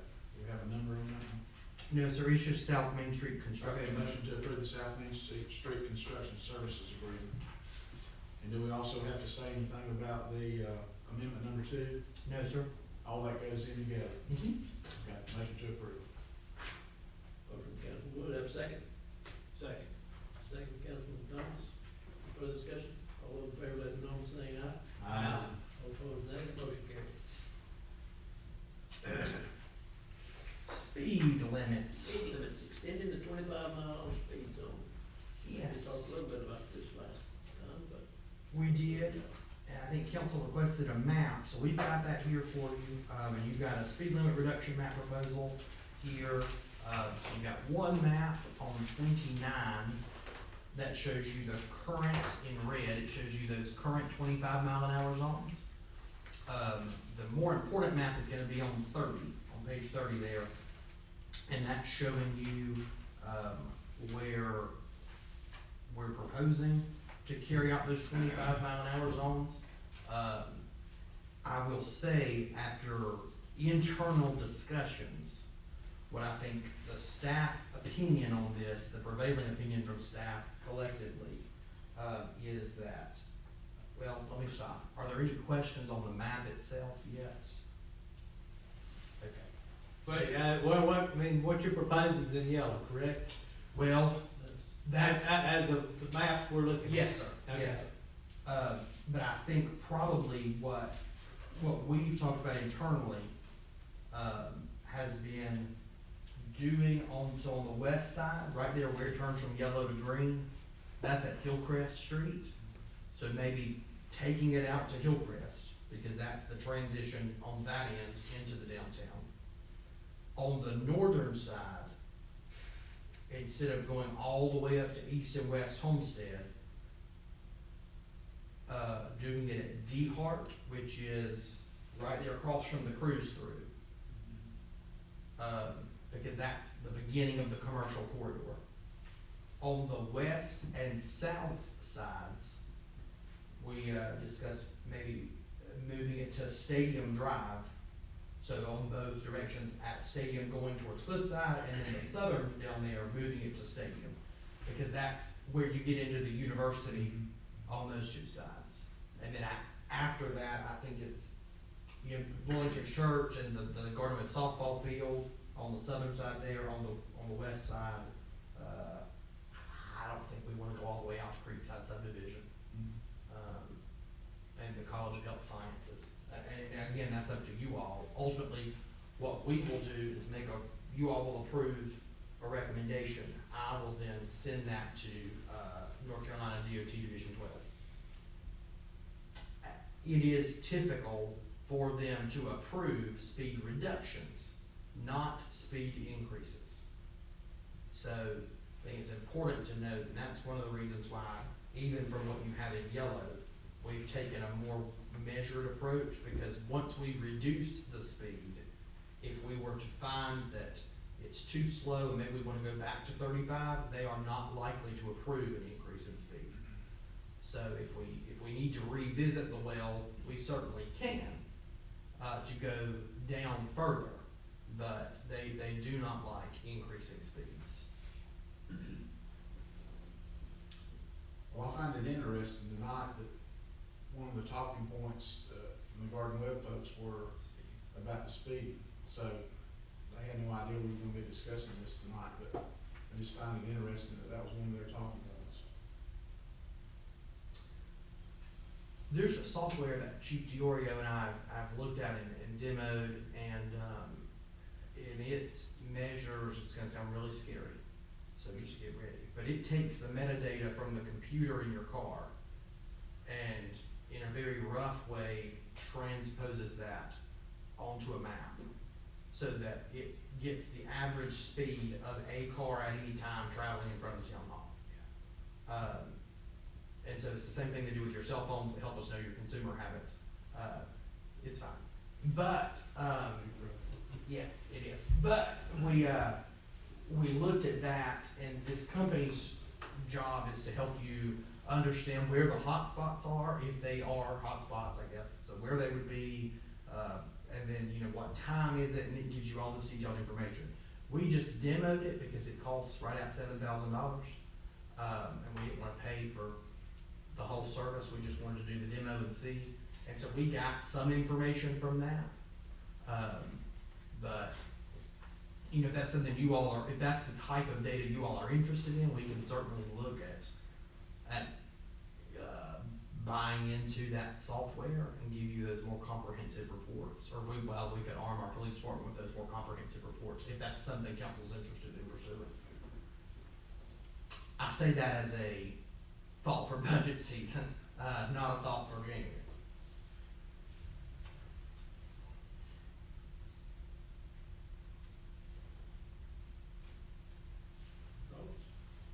Well, my thoughts are that, again, if we lower those fees, that we couple that with enforcement. And I think if you don't couple it with enforcement in a consistent way, then, I mean, people are just, like you said last time, I mean, some people are gonna follow the law because they see it, when they see the speed sign, the radar sign, they slow down to that amount, but I still think enforcement coupled with this change would help us greatly in our downtown and the safety aspect of it. So I would be in favor of Stadium Drive on the west and east, on the south side, and then Hillcrest, and then D Hart on the north side. I think that's a good point, good place. I would like to ask a question since our chief's here. Chief Diora, do you have a comment about expanding the 25-mile-an-hour speed limit a little bit? No, I mean, Town Manager, Zach already kind of spoke about it. That was our agreement with, Councilman Thomas just, mentioned. That was kind of the recommendation there. It gives us a better, round figure in the commercial area there, for that 25. It kind of gives good adjustments too, as people are coming in, they'll obviously see the commercial, and they're gonna slow down there. And how do we inform the public what we do, how's that work, if we do approve that? Yeah, so they'll change out the signs, and then we can do a social media campaign, that says, hey, you know, notice there are 25-mile-an-hour signs, and we can alter, so if DOT were to approve it, we would alter this map, and we could post that on our social media, well, I say that, Facebook, so we have, we put that out on Facebook and make sure that folks know, we could put something about it in the newsletter. We should, I would think, have enough advance notice. I know enough people at DOT really well, so I feel like I can say they don't always get in a hurry. So between the time that we tell them we want to do it and they tell me yes, I can't imagine the next day they'll put the signs up. So we should have some lead time, but we can start that campaign as soon as I know that they're interested. And then once the new signs go up, we'll go out there, take pictures of them, and say, you know, please make sure that, you know, you're paying attention to the new sign, the new posted speed limits. The town's default speed limit is 25. So if it is not posted, then by ordinance, you all have set that the default speed limit is 25. I did not know that. I thought it was 35. Yes, oh goodness, let me think here. That's gotta be, it's chapter 70 of the ordinance, so 73, I think, it's traffic code, but I wouldn't swear to it. I doubt many people know that. Yes, I think that, what is the state one's 30? 55 county, 35 city. Yes, and so then, by ordinance, you all, and I wanna say that was in 1977. So, it is on the list of things just to look at, but yes. And the other caveat I had about enforcement is, you know, I don't wanna be a speed trap type place. I mean, enforcement, what I mean is, sometimes when you stop cars and our blue lights say, you know, the speed limit's 25 through here, here's your warning. I mean, that goes a long way when people see blue lights, and, you know, the opposite effect is you start handing out everybody tickets that affects fix their insurance, and, I mean, it's about safety, I get that, but I think there's a way to compromise and, do that in a smart and tactical way, so. And I think I completely agree. We want a measured approach. My position on that will change if the state ever says, because for some people think that we get to keep money from speeding tickets. We do not. If that ever changes, my position will suddenly shift to pro speed trap. But until that happens, if $5 on a speeding ticket, we'd be out there. But now I completely agree, and I think that's where, you know, our officers know that there's some discretion in that. You know, we are a small town, and we don't want to come down with the iron fist, but people do need to go slowly because we're wanting to improve that pedestrian walkability. And part of you know, council's prudence to that, I think, has been allowing us in the police department, as of a few months ago, to create a road sergeant position to help oversee that road and traffic enforcement and to help our other officers understand that measured approach that's so important to a small community like ours. And Well, I'll show you my map after the meeting, but the items that you mentioned or the places are the ones that I marked. yes. So I can agree with what has been mentioned tonight. It's still hard to go 25 miles an hour. I'm already on record saying that. I mean, that's tough. I drove 3 legs of that today in the city.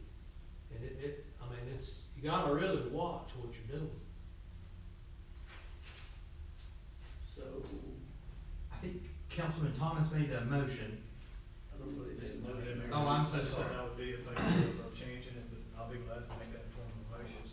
That we reduce the speed limit from D-Hart, That we request. that we request the state change and reduce the speed from D-Hart on North Main, Stadium on West College, Stadium on South Main, and then to Hillcrest on, East College to 25 from 35 miles per hour. Got that, that, Yes, sir. have a motion, second, Second. motion second, any further discussion? All those in favor, let it be known by saying aye. Aye. Opposed, nay, motion carries.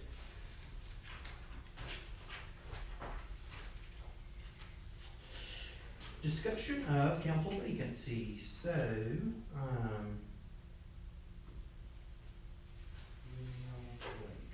sorry. You have got here, and I was really trying my best to be brief. I did. I know. That's what this one pager is brief, because the first 2 I wrote were not. So you have got really wide discretion on this. So long as you do not engage in discrimination against a protected class, that person that you appoint is 21 and they are a registered voter in the Broad River precinct, you are good to go. I was looking for Clifton, but I thought that's why you can't. But, so you have got a wide berth for that. And so I've outlined here 3 different ways. You don't have to do any of these 3 things, but I try to make it all inclusive. The first one is by ordinance and charter amendment, you can eliminate that seat and take the board's composition from 6 total members to 5 total members. You can do that at any time. And so you all are welcome to do that. You've got the 2 statutory references there. You can fill the vacancy with a motion, second, and vote, or you can instruct staff to begin a process to fill the vacant seat. If you move forward with number 3 and provide instructions to staff to begin the process of filling the vacant seat, we're gonna need to tool out what the word process means. Cause I'm gonna need to know what, cause though it says staff, it means me and Tracy, and we'll need to know what you want us to do. So, we are open for thoughts, feedback, and discussion. Thoughts? Yeah, one of the thoughts I had was that, in an off-year election, we had a candidate that had 156 votes, and what does it say when we don't at least consider that person for the vacant seat? How does that appear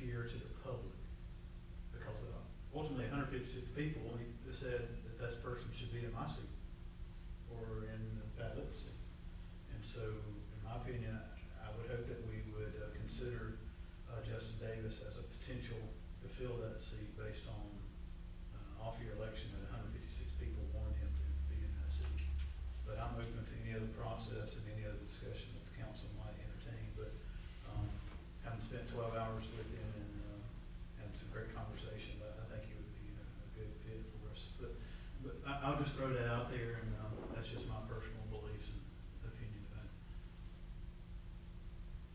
Other comments?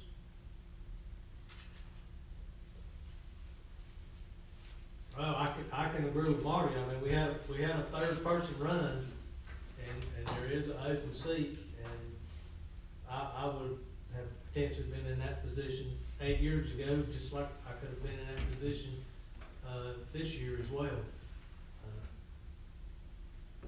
If we want to be consistent, we've taken applications in the past. I think 4 years ago, there was, I don't know, 4 or 5 people that ran. And we decided to take applications, but none of the people that ran applied. So it was awarded to the one person that did apply. That would be a consistency approach.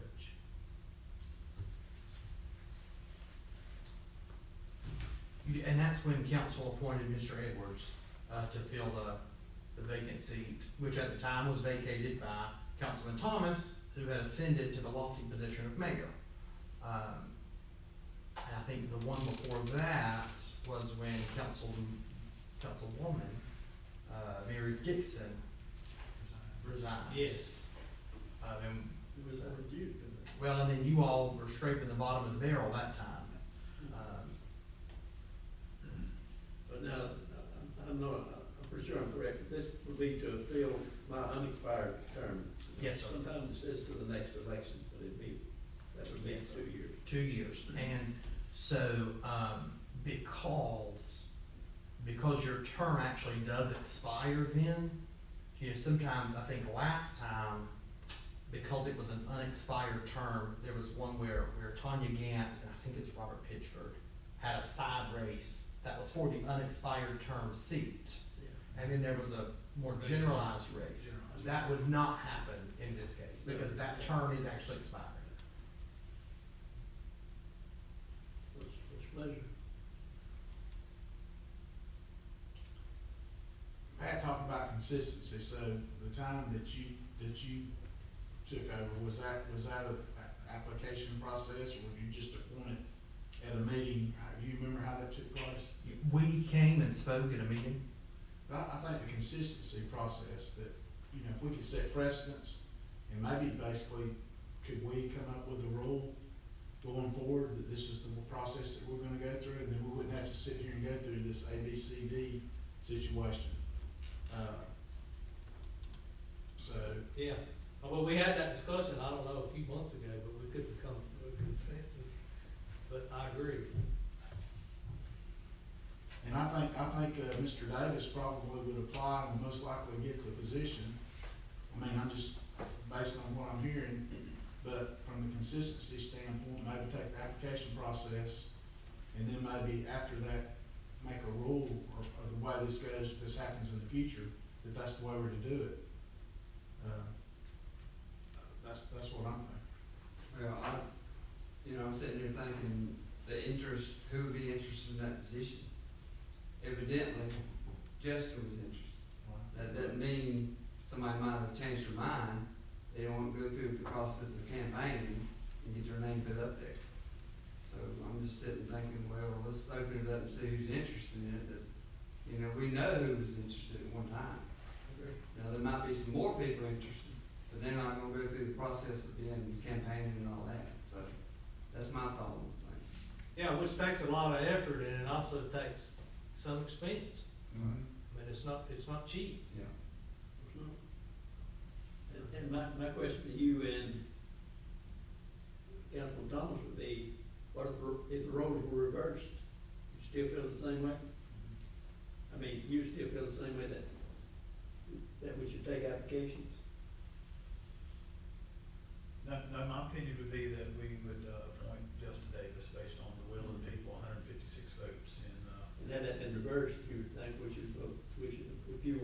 we should have appointed you, right?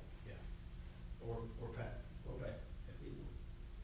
That was not the And, issue. and I know That's I'm not hard for the me to keep quiet, I'm tell you that, but. Yeah, no, but They that's. don't have a vote, but. And I agree with the consistency part, but Councilman Wood, you also mentioned that there's a good chance that Justin would, if we did that, he's gonna come out on top. So if he's gonna come out on top, why, if we think he's the man, and he's probably gonna have the upper hand, why don't we even put that out there for somebody else and then say, well, you already made up your mind before we started? Plus, we know he was interested. He was in. Well, I mean, I can agree with that thinking as well, but, you know, the agenda is published prior to our meetings. And I only see one person in here that I think is probably interested in that seat. Me too. Unless the one that I most want to marry is interested. Well, I was looking, because I remember there being distinct writing. So I Unless the didn't- first lady's interested. Okay. I don't see anybody else here making that effort.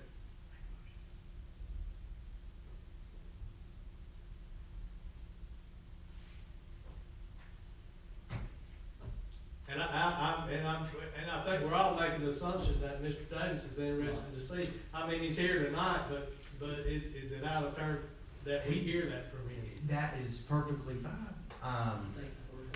We probably need a motion to suspend the rules, but it's okay. I don't think that, it'll be fine. I'd like to make a motion that we appoint Justin Davis to the vacant council seat. Okay, have a motion, have a second. Second. Motion second. Further discussion? I would like to know if Mr. Davis is interested in the seat. I'll be honored to serve. Okay, that's all I needed to hear. Motion second. All those in favor of the motion, let me know by saying aye. Aye. All opposed, like sign, or nay. Motion carries unanimously. So I assume next meeting, we'll see Mr. Welcome to the board. Davis. Yep. Thank you, Councilman. Right? What? Welcome. Condolences. Yeah, yeah.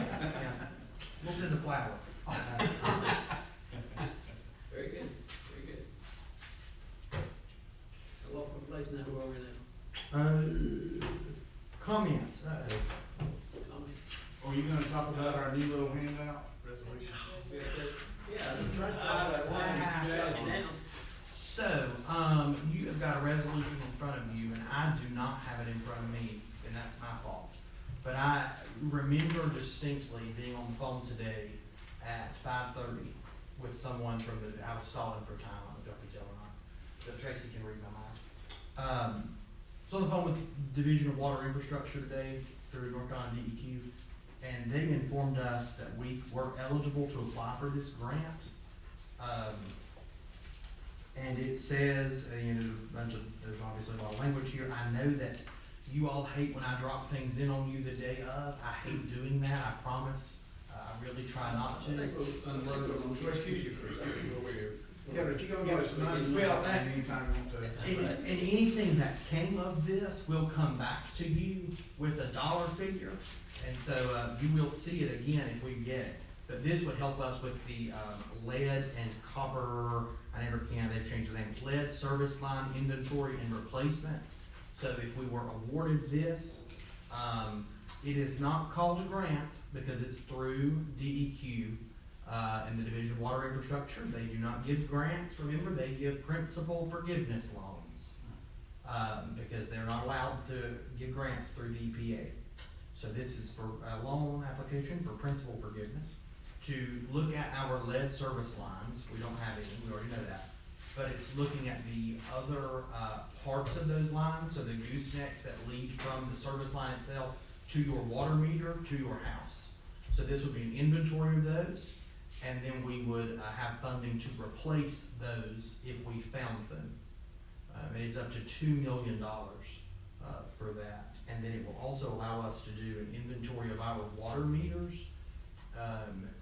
So we'll engage that water meter inventory, and then we will also check, while we have it dug up, we'll check the age of those water meters, because some water meters are getting too old, and once they get about 20 years old, they, slow down. And so you will consume 1,000 gallons of water, and it thinks you consumed 800 gallons of water. So we only bill you for 800 gallons, and we need to bill you for that whole 1,000. And so that's part of what this will do. It'll allow us to have all that in a spreadsheet. We can upload it to GIS so that our field crew can go out and they could go to your house. They could pull you up on town's GIS. They could click on your meter and it would say, Councilman Litton's meter was installed in 2005 and it is a 3/4 inch water meter. Wouldn't that be nice? So that's what this resolution does. Allows me to apply for that on your behalf. Motion to apply. I make the motion that we approve resolution 251-202.01. Second. Motion and second, any further discussion? All those in favor, let it know by saying aye. Aye. Opposed, nay, motion carries. Now, we're ready for comments now? Yes, sir. All right, we'll start with Councilman Thomas. Manager report. Oh. You're not councilman. Well, I honestly, I thought you were gonna let me go last. I was. Like to bring this whole thing home. But, I don't let you go last until you got 3 minutes. oh, well, Okay. I'm good with that. do we wanna cancel the monthly subcommittee meeting? My assumption is yes. Yes. We need 2 of you, so we were awarded a grant to update the last remaining plan that the town has that is over 10 years old. It is our bike ped plan from 2006. And so, we got a grant. It's a project acceleration grant through the Integrated Mobility Division of NCDOT. We need 2 of you to serve on the steering committee. It cannot be more than 2 of you, not counting the mayor. But it's gonna meet with our engineering firm, look at bicycle and pedestrian infrastructure, bike lanes, sidewalks. But bicycle and pedestrian infrastructure around town, I'm looking to tell you who else. Because the planning board has already made some appointments because they had their last meeting for the year already. Karma and Tom Bates wanted to join. Karma Edwards, Tom Bates, Alan McWhorter, and then Gail Daves, because they would like someone from the community and or a civic organization, so she would like to also be on there from the Rotary Club. So then once we seat 2 of you, we will look at that, committee and then try to figure out where our gaps are. So maybe somebody from the university, trying to find different people to be on that. To make sure, the goal of this is to give us a plan, like our Safe Streets Are All Action Plan, that I can take to NCDOT or whomever and say, hey, look at this, our community wants this sidewalk. Will you help us build it? And we have to have a plan for us to do that. Volunteers? What kind of commitment are you talking about?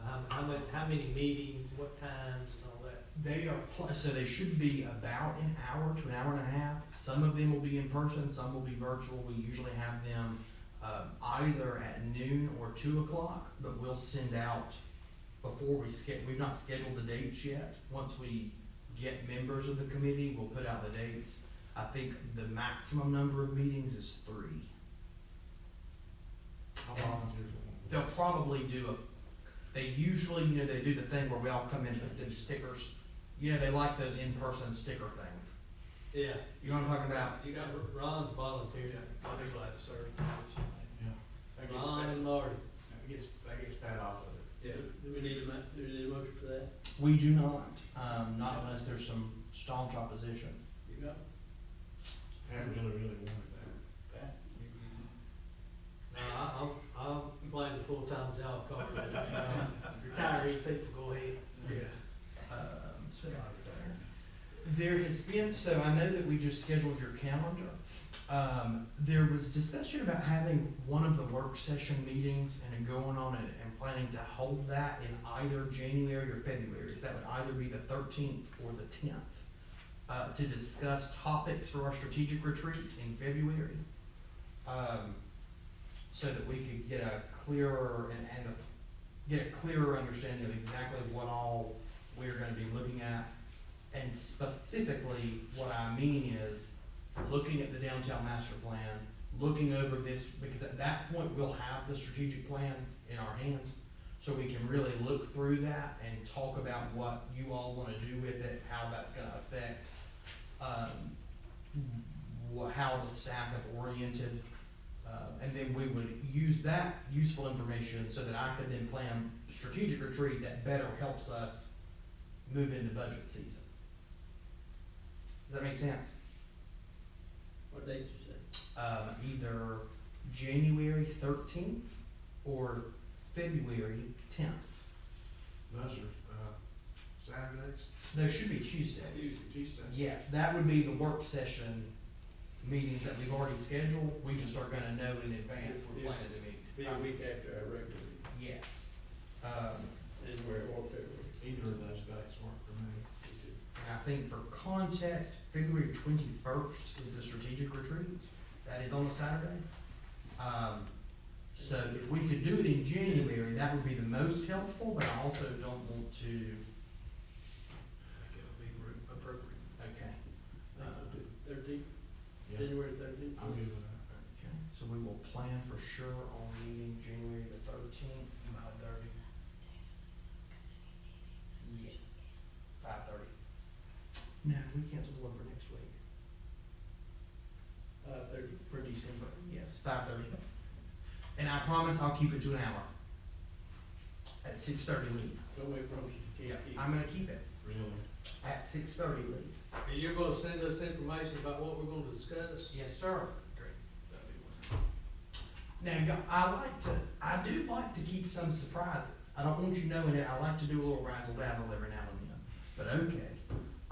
Jordan Barnes came by today from Congressman Tim Moore's office. He said to tell you all hello, and he loves keeping up with us on Facebook. He came by to meet with the new chief and to talk to me about the importance of federal government grants and how the Congressman's office is always here to support us either through earmarks and direct appropriations or through grant support. So we, as you can imagine, that was the tune we wanted to hear. So we will be engaging with Mr. Barnes at a later date and already have. So, He's always a foothills too. yes, yes. The budget, so it's budget time. I don't know if y'all know or not, but the budget calendar's going out later this week. The last thing on my checklist was for you all to approve the budget retreat schedule, so you'll be getting a budget calendar from me, Friday. Department heads are gonna meet about that on, Monday of next week, so I have got the big board all set up and ready to go. So excited for that. Madeline is thrilled to death. Don't forget KGO is Thursday evening. The parade is Saturday at 4 p.m., tree lighting at 5:30ish. What time do y'all need to be here? First, how many, will all of you be riding in the parade?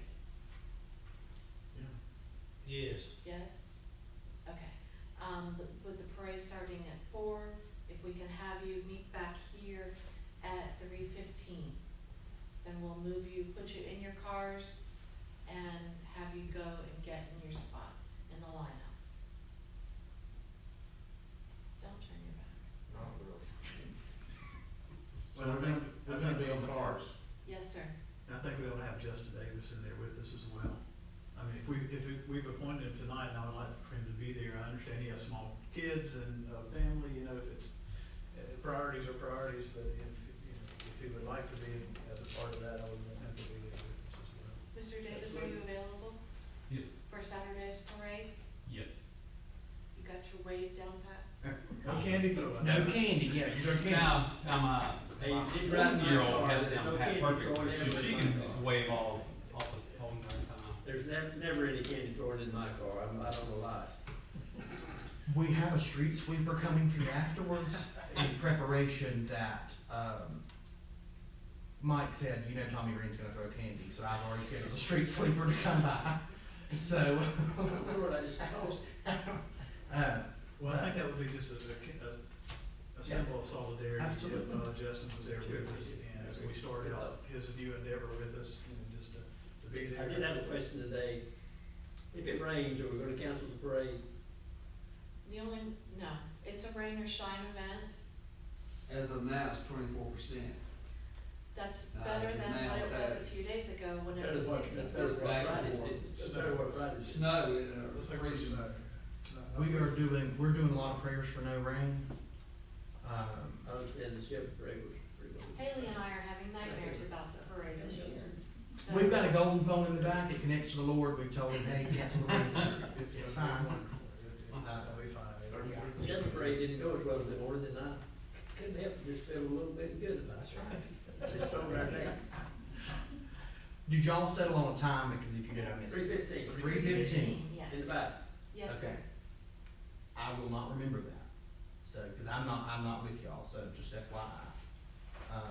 I'll be doing something else, so, we've got you cars, and we've got magnets on the side that say Boiling Springs Town Council. So y'all will be styling and profiling. Tree lighting at 5:30. We met with Swift. So Swift is the Strengthening Water Infrastructure for Tomorrow program through US EPA, and I met with them today and the US Water Alliance.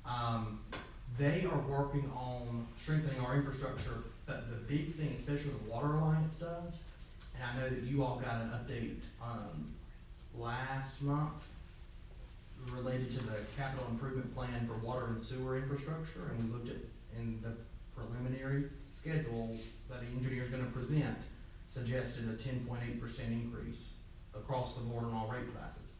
So what these two groups do is they give me lots of data to support that, and then that's what Swift will do. The US Water Alliance prepares communications and Facebook posts and flyers and leaflets, and they do all a great span of things in that arena to help inform the public of why we're doing that, what those increases fund specifically, and how that works. We are not assuming an increase at all at this point. But I think we all know it has to go up. It's at least probably the inflation rate, which is 2.7% roughly. So they do that all across the country. And so that's something that we're gonna work with them on, doing some communication materials. The other part of that is they take our data on water usage and break it down. So did you know that only 5% of our customers, which is 93 customers, use over 10,000 gallons of water a month? And so then what we do is we take that, plug it in, and look at because that takes a much harder toll on our system than the 23% of people who use 2,000 gallons a month. And so those people at the 10,000 range should be charged a higher rate because they are taxing the system more. And that's what Swift and the Water Alliance do. They will give me all those numbers and all that information. So super interesting stuff. Thrilled to death. I'm so excited. Been a big day for data because we got our solid waste stuff back too. So from Chapel Hill. So been a big day today. Recycling's going down. Did y'all know that? People aren't recycling as much. Our solid waste tonnage is up. I don't know. I don't know. Big thoughts. Police department's gonna have their first annual Christmas dinner on 12/13 at 5 p.m. If you wanna go to that, please let Tracy know, so that she can let the chief know. They're also gonna do some awards at that, and so recognize a couple of officers for important things. That'll be in this room, and that will be at 5 p.m. So looking forward to that. Also, another plug for the police department, Thursday night, same night as Festival of Lights. They're having from 5 to 8:30. They're having a dinner at the Quick Snack, and it's a tribute, so some of the funding from that's going to support a local deployed person and their family and that unit where they are deployed. I've already told you this one, so 12:15 is the South Main Street reconstruction meeting, so you're gonna get a lot of information that evening of the 15th, because that's when we're actually gonna nail down the start date, which right now is forecasted to be January 5th. And so we will see. I talked to Duke Energy today, and Craigers assures me that they are gonna be out of the intersection by the first of the year. I told him I don't believe him, so we'll see. He's really nice, but he just got over a triple bypass, so he's got a lot of love. Christmas luncheon is on 12/18, and you can bring your families, your wives and spouses, if you want to. Let Tracy know though, because we gotta get that RSVP in and make sure that we have enough food. Because I usually go last, and I get kinda grumpy if I don't eat. You can look at me and tell I get moving toward the food, so. Other things, please, keep us updated if you need anything else. Think I have anything else, Mr. Mayor? Sure. I am not. I always remember something I've forgotten by the time you all go, and then I write it down and I tell you on Friday in my report.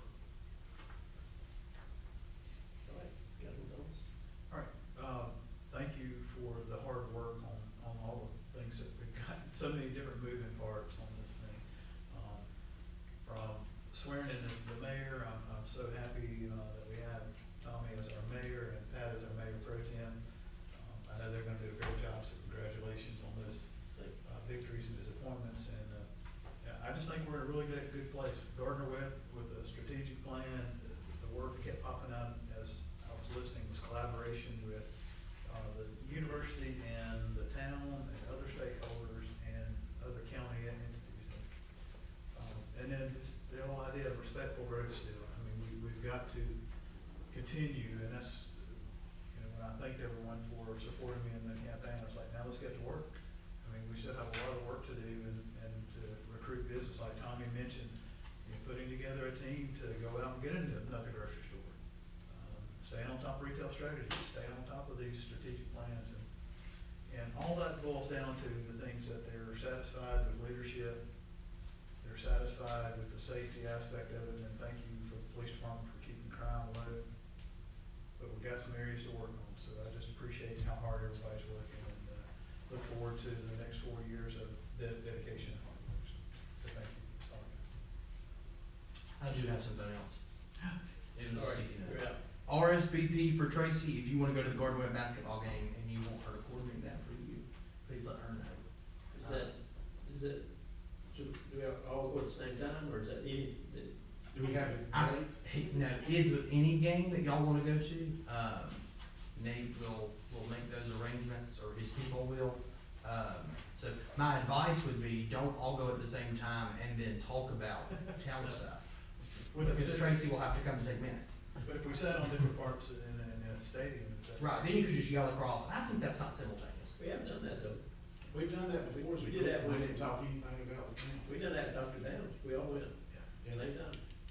Yeah, I mean, you can, you certainly can do that. Tracy. You guys are making my blood pressure go down. Either as citizens of the town, Yeah, their capacity is. it is. Let me say this, Good. nobody wanted to talk about town stuff, we're in the ballgame, man. It is certainly an option. So,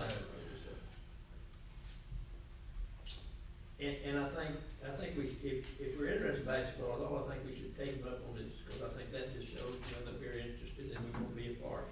Two-way street. let me just say too, I can't help it. You know, the strategic plan we've gotten from them, we paid them $2,000 full disclosure. And that was for Professor Herndon to teach the class. Other towns that are roughly our size in neighboring counties that I know pay $40,000 to $45,000 for the same thing we're getting from professional firms. And so I think 2,000 is a steal. I mean, I'm thrilled to death just to have this stuff, you know. Because people don't always respond when we put out surveys. We have some pretty good responses, but you know, I mean, it's different when it's not us putting it out, and it's through a third party. So, very, very good work there, I think, on that project. And I'm done for sure. Okay. Councilman? Congratulations to Mayor Green and Councilmember Thomas on the election, and also to, Mr. Davis. I think everyone ran a good, clean campaign, and we did have a decent turnout of voting, so I'm happy for those that turned out to vote, and it's a pleasure to serve again for 4 years.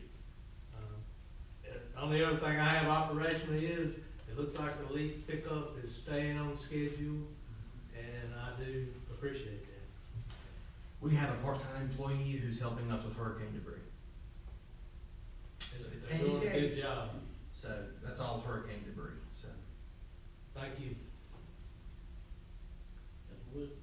Yeah, I'd also like to add my congratulations to Pat and Marty and now Justin coming on board, and obviously to our new mayor, a familiar face. I'm sure he'll lead us well. And again, I guess you know, it's coming up on the end of the year. We just came through Thanksgiving. We have so much to be thankful for in this town. We've got the best employees. I don't know how that survey, what they did and everything, but I mean, you know, we've got great employees. And I hope they know that we appreciate each and every one of them, including our town manager, all of y'all. I mean, we're just blessed. We've got a lot to be thankful for in this town. And at the Greenway meeting last night, it was brought up about just how much this town, how nice it is to live in Bowling Springs. What a friendly place it is. What a safe place it is. All these things are, hey, we're lucky, we're blessed to be living here.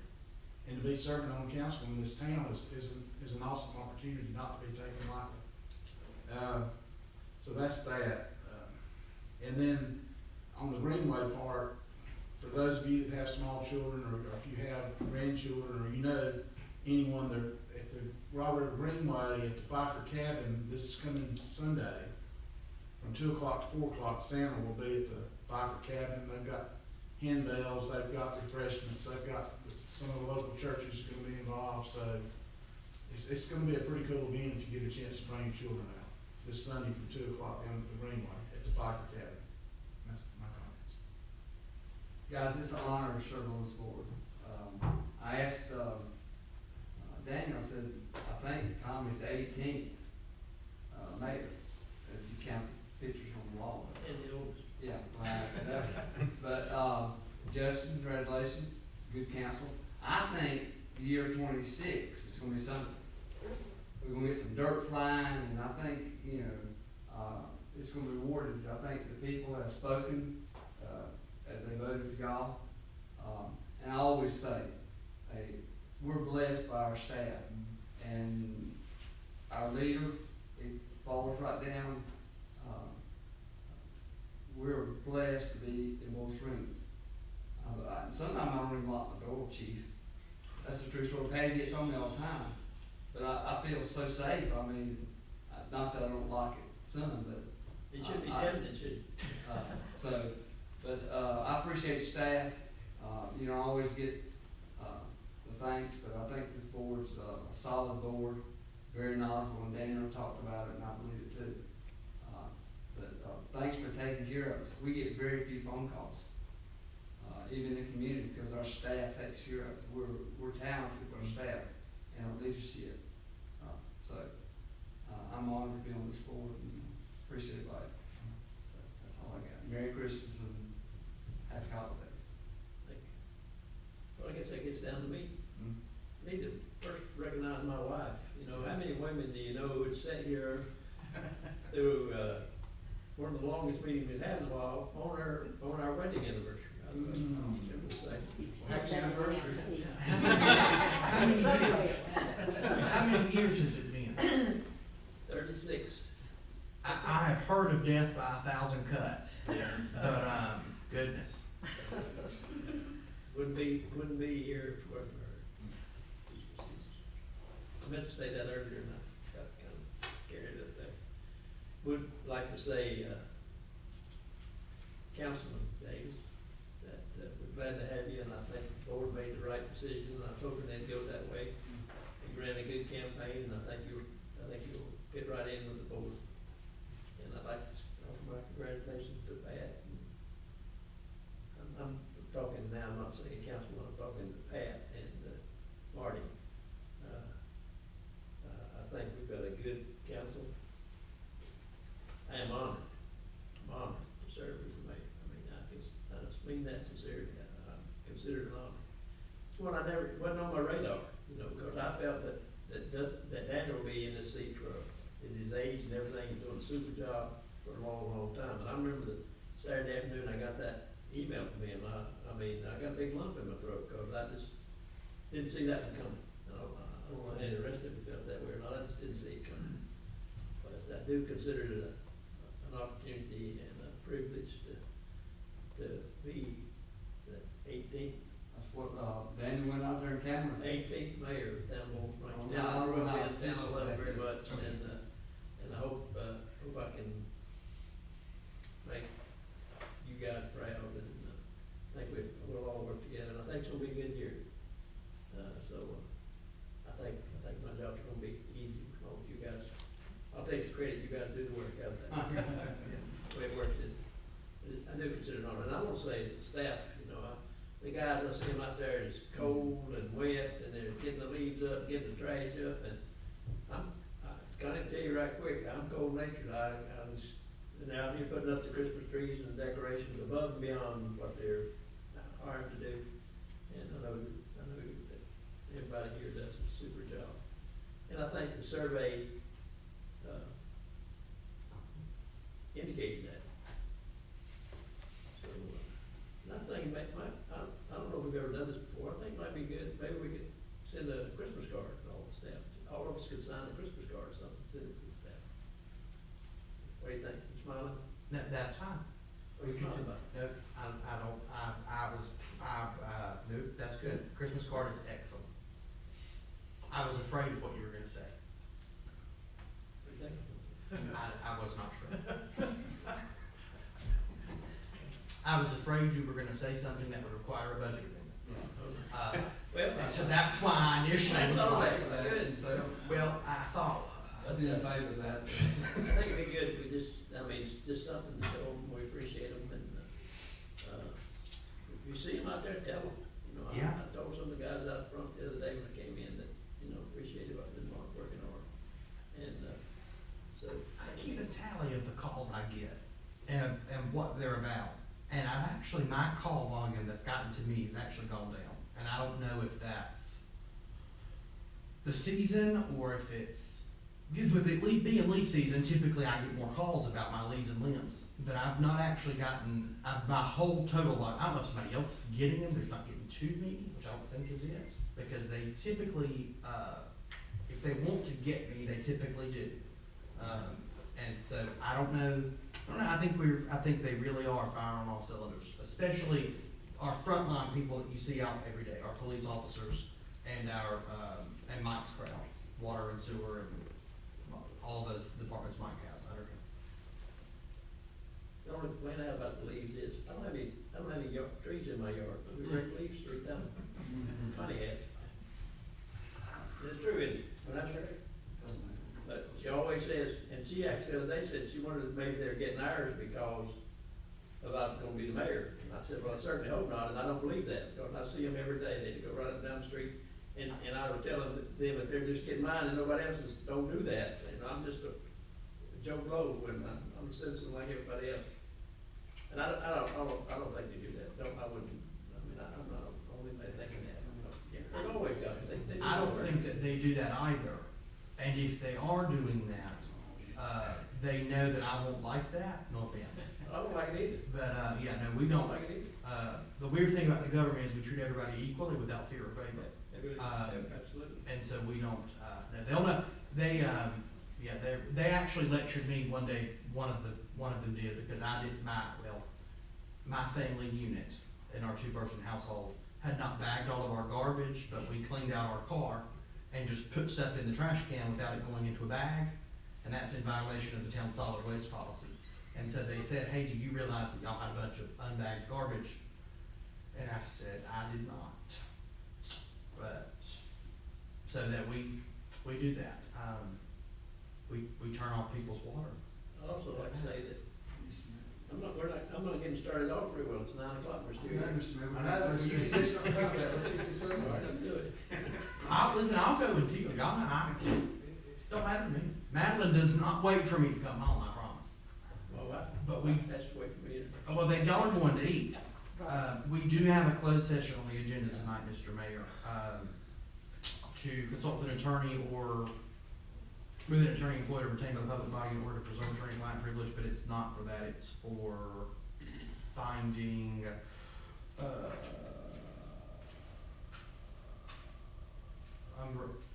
it's to discuss a contract. It's in that section, I just couldn't find the word, but that's fine. Okay, entertain a motion to go to closed session. Make a motion to go to closed session. Second. All in favor? Ah. Opposed? Motion carried. Yeah. Break, gotta go back.